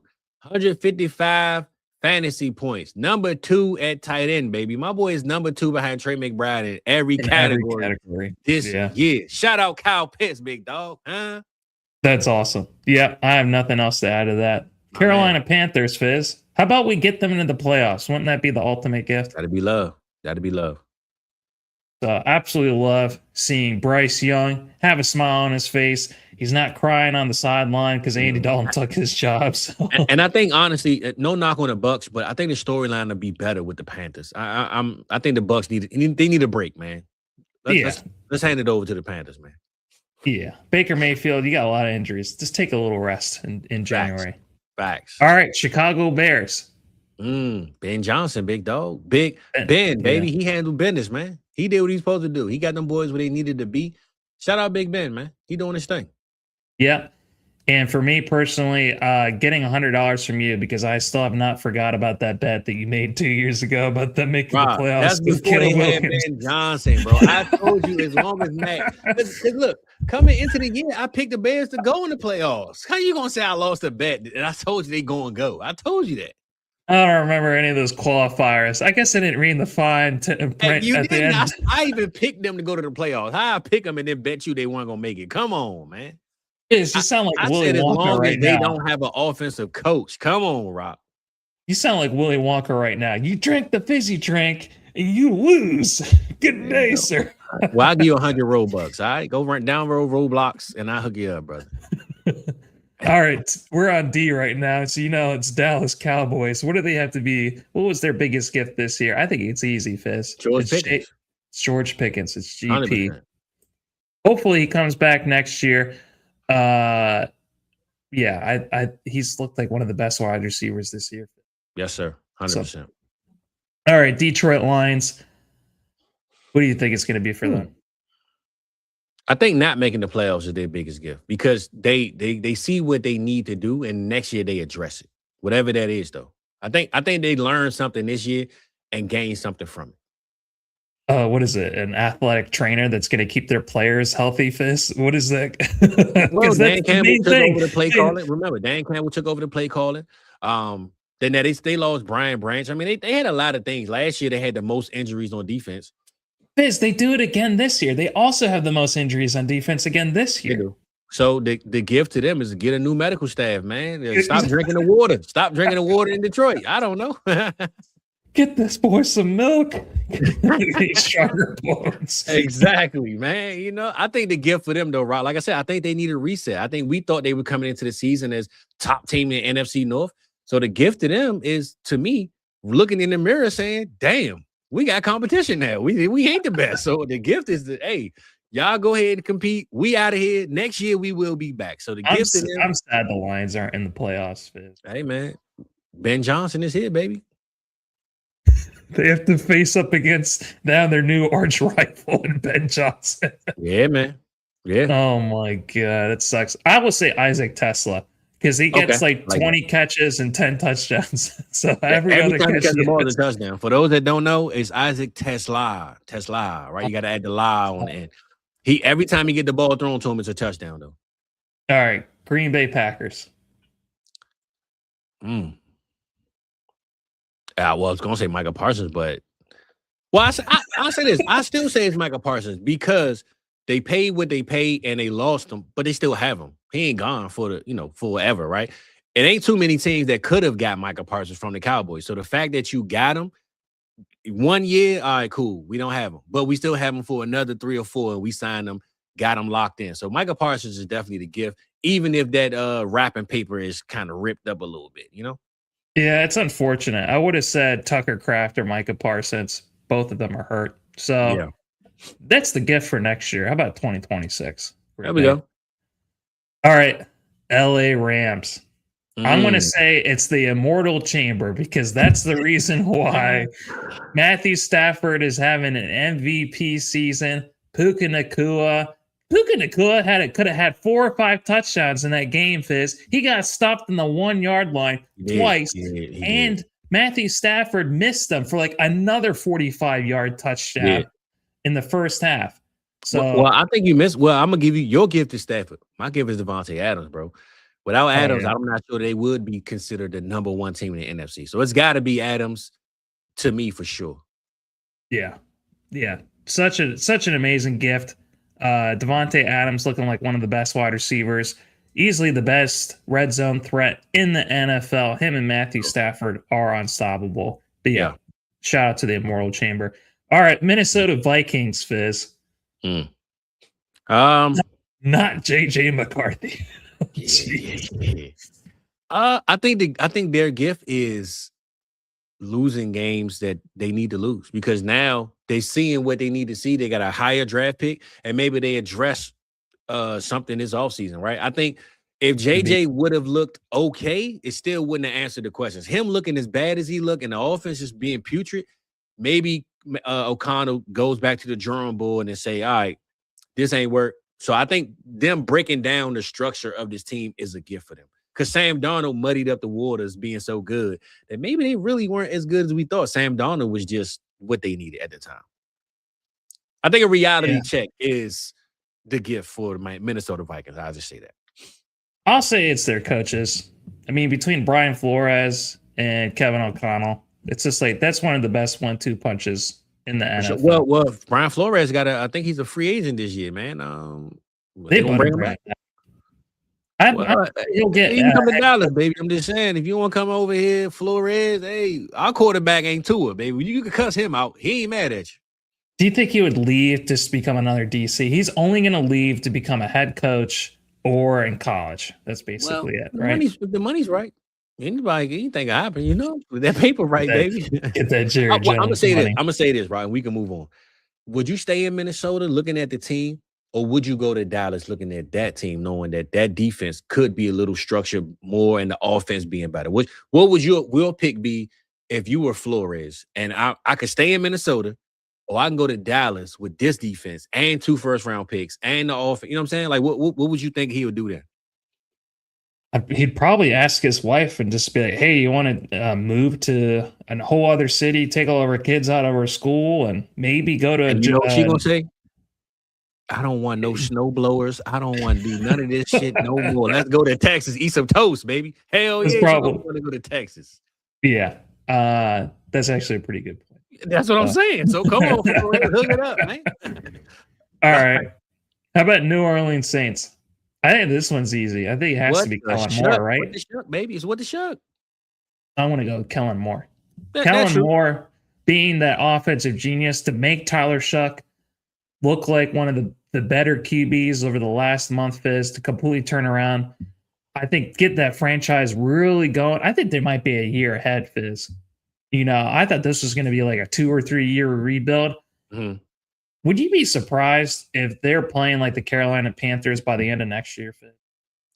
Well, I say this, Rock, and when you brought up Tyler Shuck and how Kellen Moore made him like be as good as he is, I think the reason why, and I can say this out loud now, the reason why they didn't get Shador and the reason why they got Shuck, I don't think it had nothing to do with the performance, right?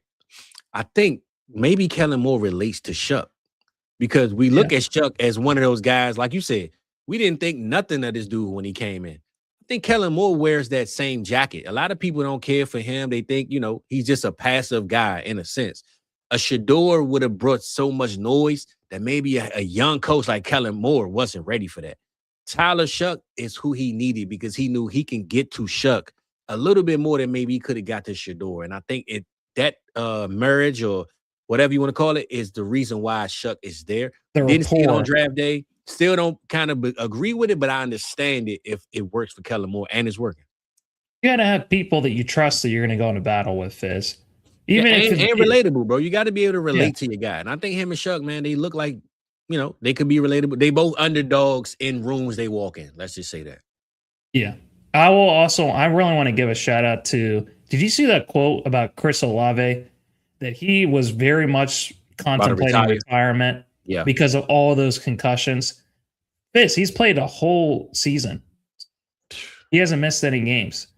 So he's not getting any medical balls from, what's his name? Derek Carr. Derek Carr. And think about that, right? Derek Carr could have been the reason man retired. Getting thrown the ball 8 feet over his head and smacked on the bottom of his head.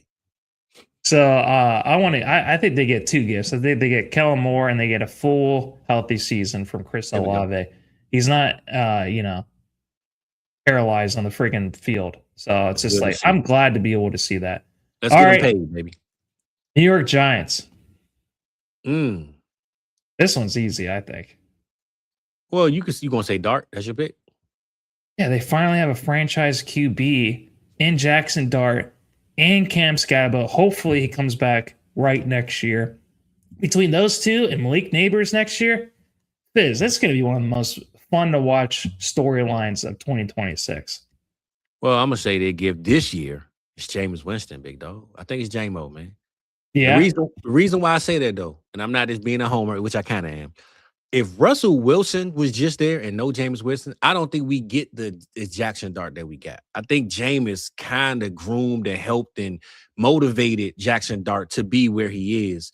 And I'm not saying the skills weren't there, but I think mentally Jameson helped out that ride of, you're going to be this guy. And he kind of said in the media. So I'm going to say Jameis Winston was the ultimate gift, man, behind the scenes that people underneath the tree that you couldn't find. And people were like, man, where's that one gift? It's Jameis Winston to me. Jameis Winston to me.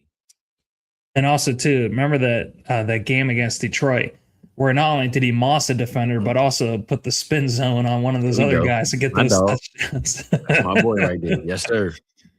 Also, too, getting Brian Dable, his freaking ass out of New York. That's what I thought you were going to bring up. I thought that was one of your gifts, but yeah, that is the biggest.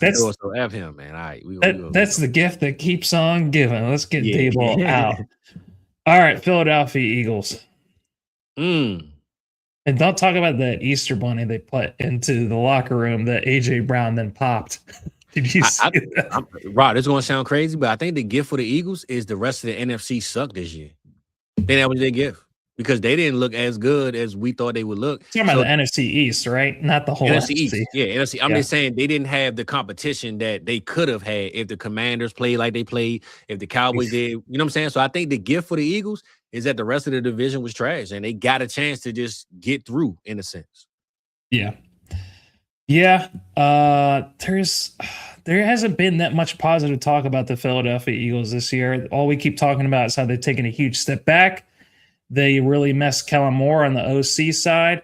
Their offensive line isn't playing up to snuff, which is making Saquon Barkley and everything get torn apart. I hope is that they are able to, by the end of the year, put all their differences aside.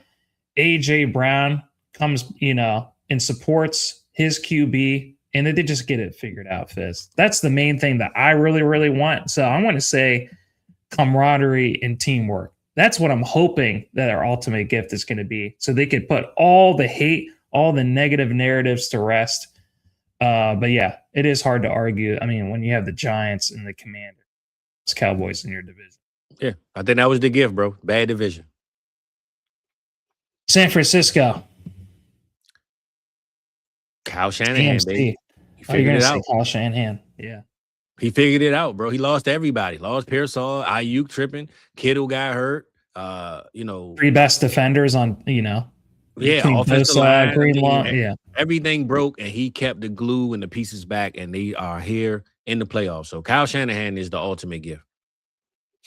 I want to say CMC.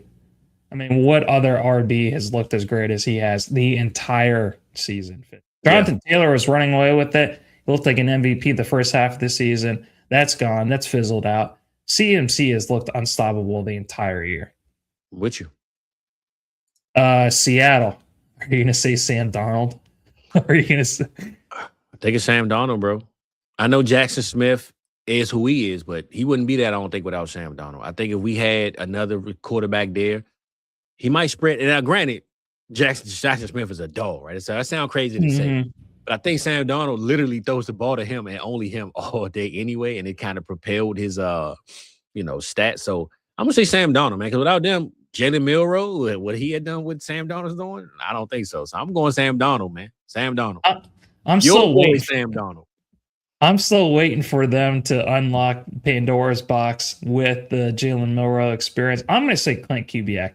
Okay. Clint Kubiak does not have the greatest record, taking over as the OC. There was lots of questions about him, lots of hate and negativity, and their offensive line still not that great. So to be able to be the number 1 team, at least for this week, Fizz, in the NFC, to beat the best team in the NFL in the LA Rams, and to be able to do it with, a team that just was in shambles last year on the offensive side of the ball. Jason was not the best wide receiver in the NFL.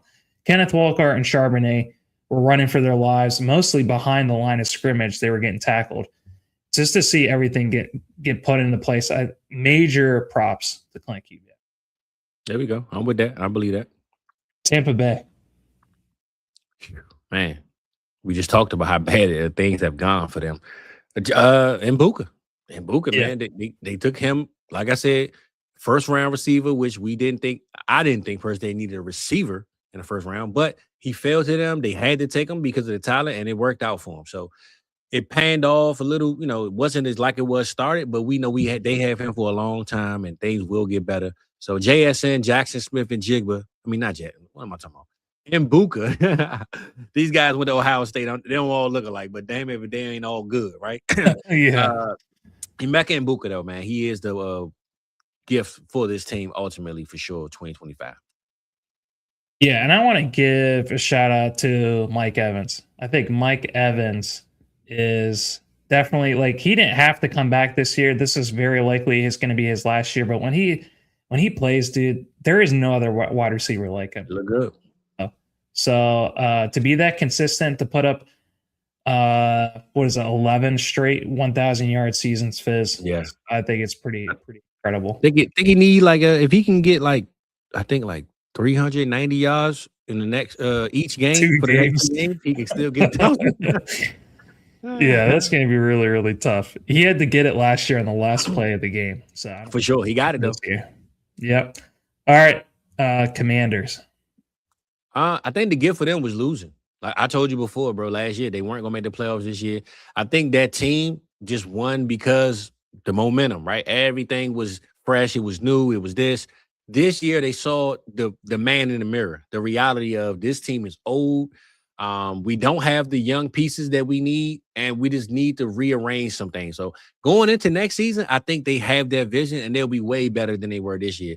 But I think the gift for them was actually facing reality that we need to actually add some youth and some better talent to this team, because the old guys were just going to break down.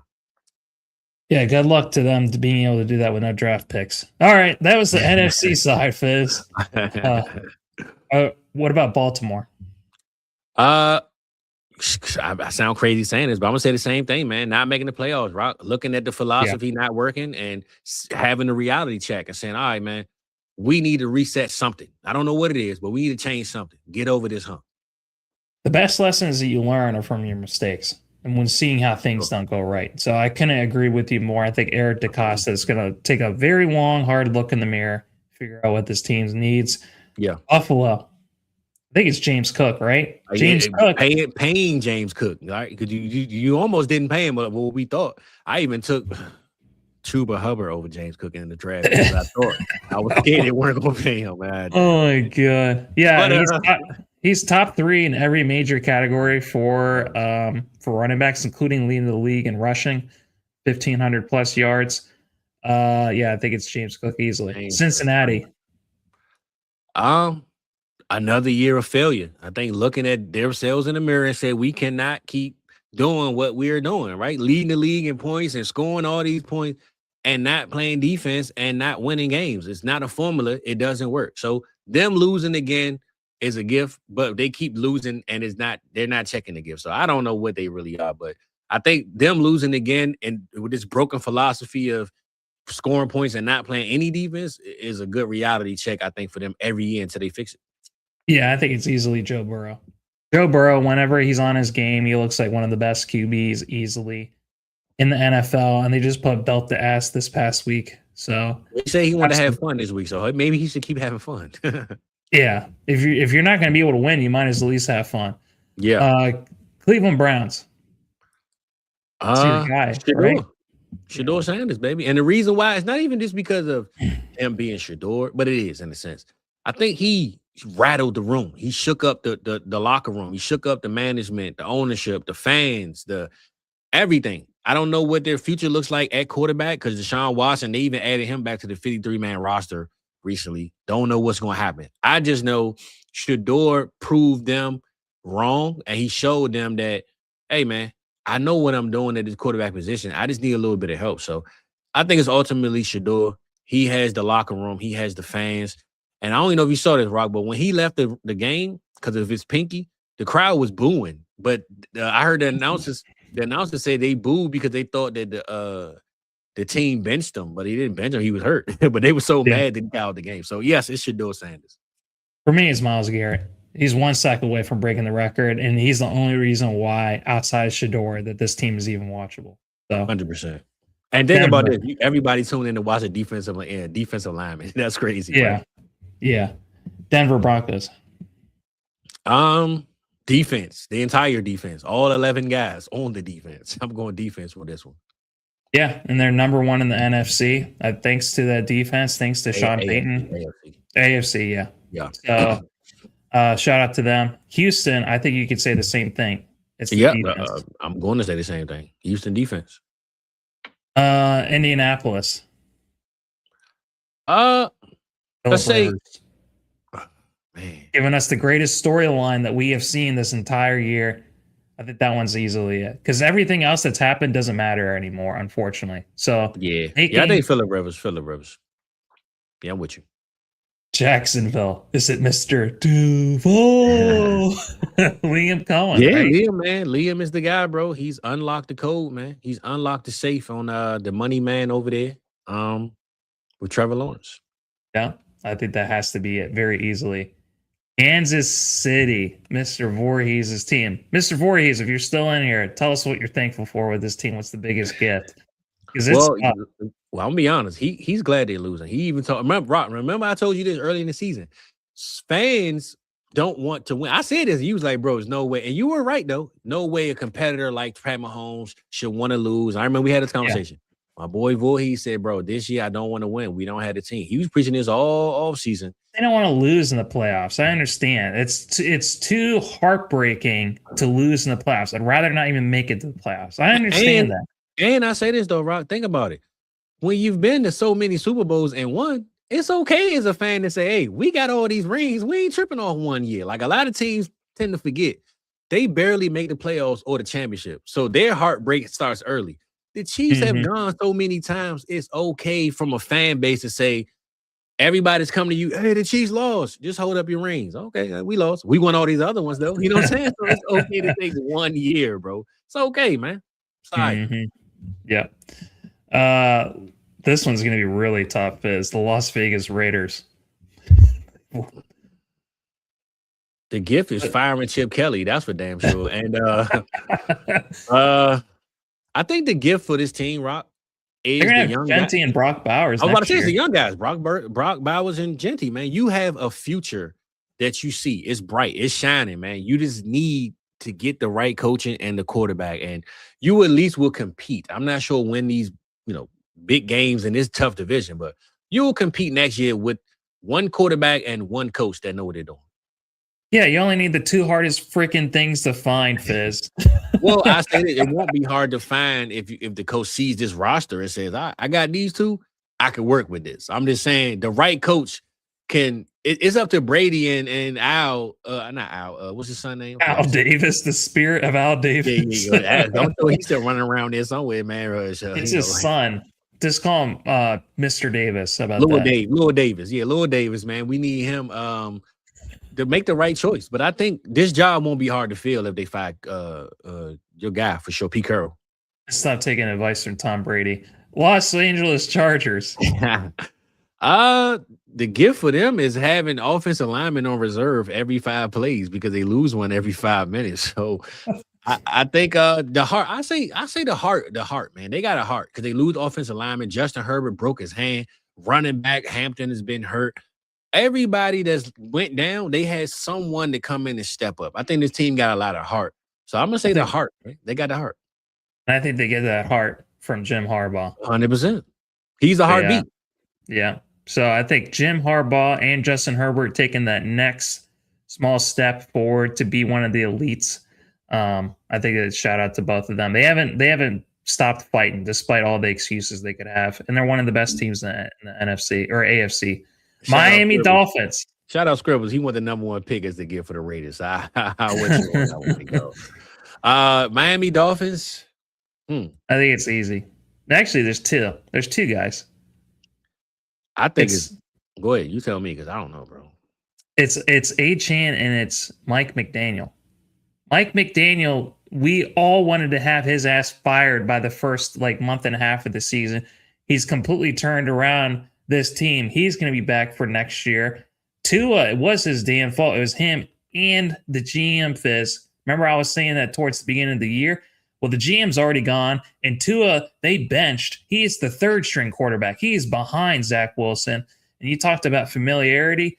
Mike McDaniel loves Quinn Ewers. That's the reason why he drafted him and why he's going to stay the starter. And they're not going to even bother with Zach Wilson. So I don't think that's a gift, though, Rob. Quinn Ewers is trash, man.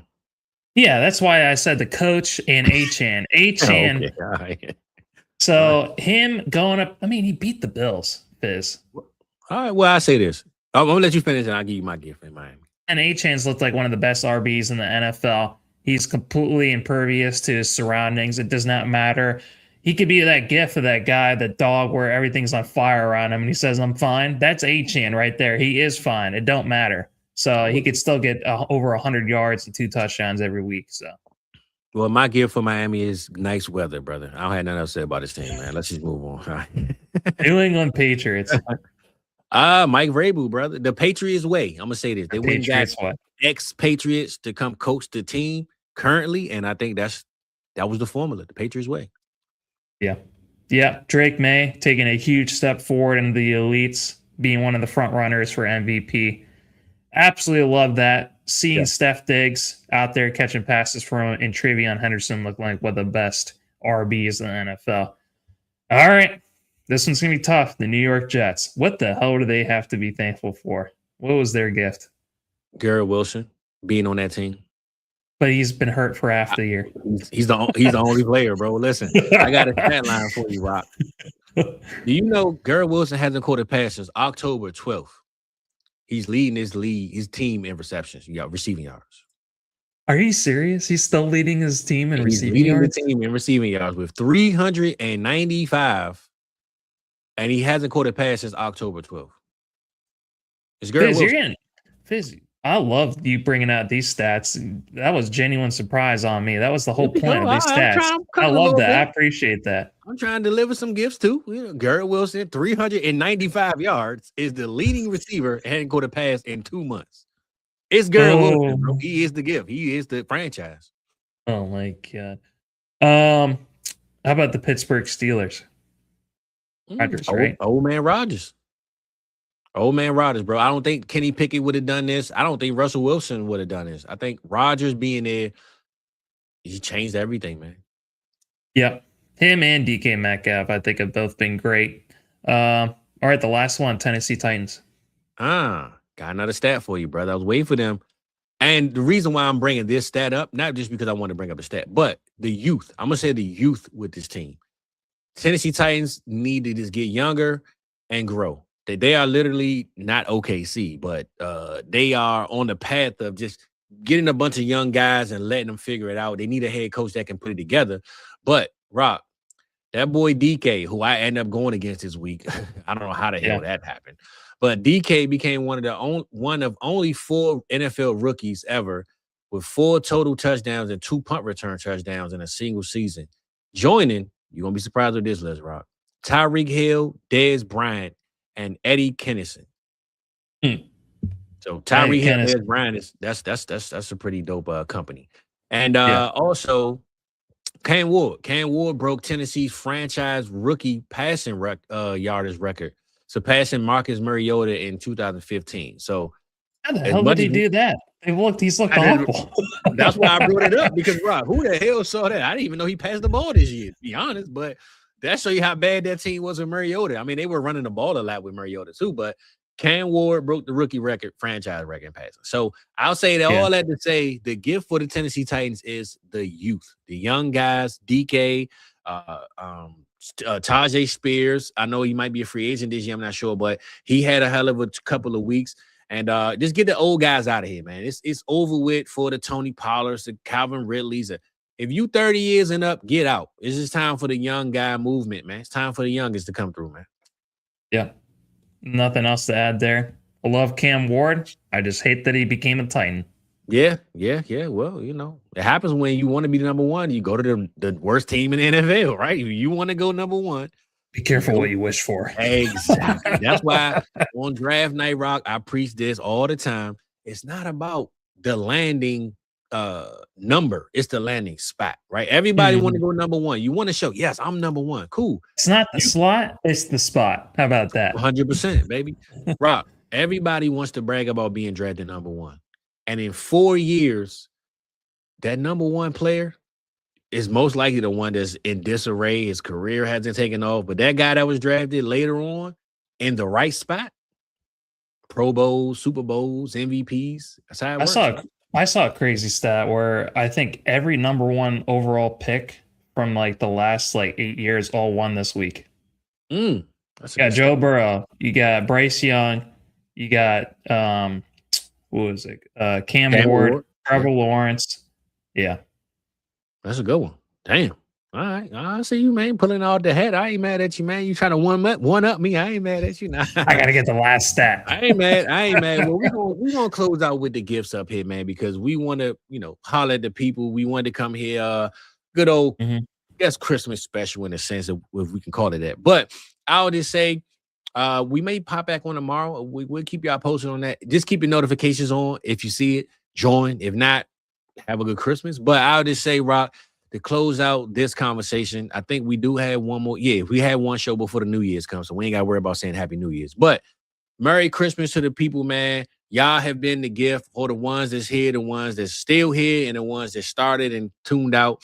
Regardless of it, if you're here right now currently, you are the gift. We appreciate y'all.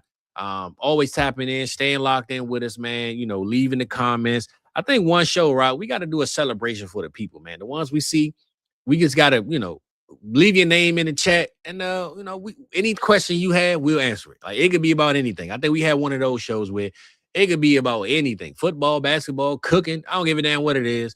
Leave something in the chat, man. Not this one, but we'll come up with that show, and we just kick it with the people. This won't even be a topic night, right? We just come join it, kick it with the people, and give them a little bit of what they gave us all year as far as tuning in. So that's something I want to do before the season is over or before we close out this series. But at the end of the day, this is the Christmas show. Christmas is coming up, man.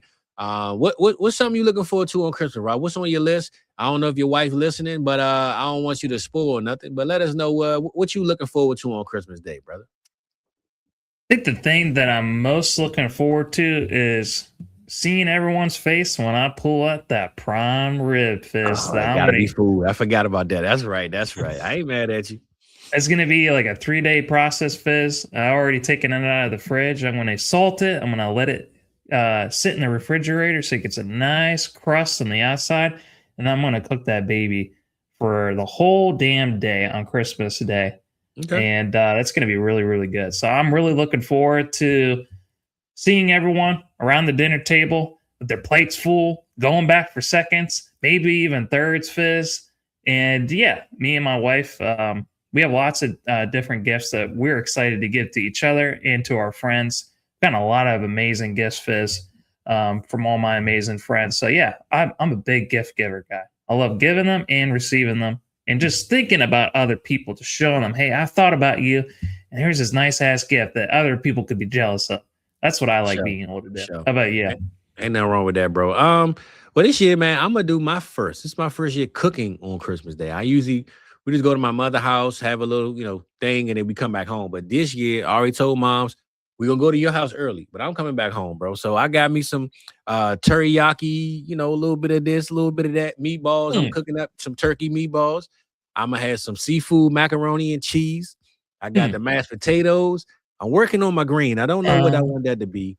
And I got one more trick up my sleeve I'm going to figure out this week, though, Rock. But I am cooking at the crib, man, So, hey, you want to play? Come through, big dog. I'm just saying, we going to hold it down this year, man. But ultimately, my birthday was the 16th. My daughter's birthday was the 21st. Christmas is the 25th. I am a busy man in the month of December. That's for sure.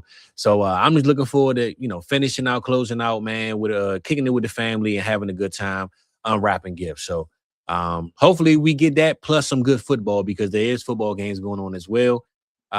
Cowboys and Commanders have no meaning to their game anymore, but I will just say, Rock, spoiler alert, those people that spent $500, $600, $700 on those tickets in August for this game, I just went online, Rock, to sit in like a very good seat, let's just say, right? I'm talking about almost floor seat. It's like $150. So those tickets, I'm sure, were like $900 in August, but no J-Day, Dallas out the playoffs. I'm pretty sure, man, that if you live in the DMV, you want to go to the Christmas game, go look up the tickets. They're giving them away, man. They're free at this point. So go enjoy Christmas. I went to the Thanksgiving game when they played the Giants. I took me, pops, moms, my family, all of us went to the Commanders and the Giants game on Thanksgiving. Pretty dope game. This year's here in Christmas. Wouldn't mind going, Rock, but I think I'm going to chill in the crib this year. But yeah, why don't you save the $150 and just watch Jingle All the Way? How about that? There we go, baby. Hey, Turbo Man, you feel me? I'm about to go watch Turbo Man. That's for sure. We're going to kick that up. Just got Disney Plus back, so we're going to check that out, man. But overall, though, looking forward for the holidays, looking forward for some football and fantasy football championships. We didn't get to touch on that. So if tomorrow we pop back on, that's what the show will be about. Fantasy football, baby. We ain't talking regular sports. We talking fantasy championships, locking in them lineups, letting us know your questions. Who should you start? Who should you trade? What's going on? This is what we going to bring for you if we can come here and link up tomorrow. So keep the notifications on. But Rock, man, we can't leave out without some words, some gifts of wisdom, should I say. So hook us up, big dog. Let us know what's on your mind, and we're gonna get these people up out of here. All right, Fizz, my word of wisdom for this Christmas special.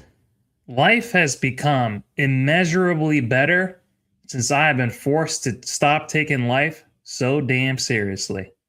And that's a quote from Hunter S. Thompson, Fizz. So stop taking things so damn seriously. Things will be better for you.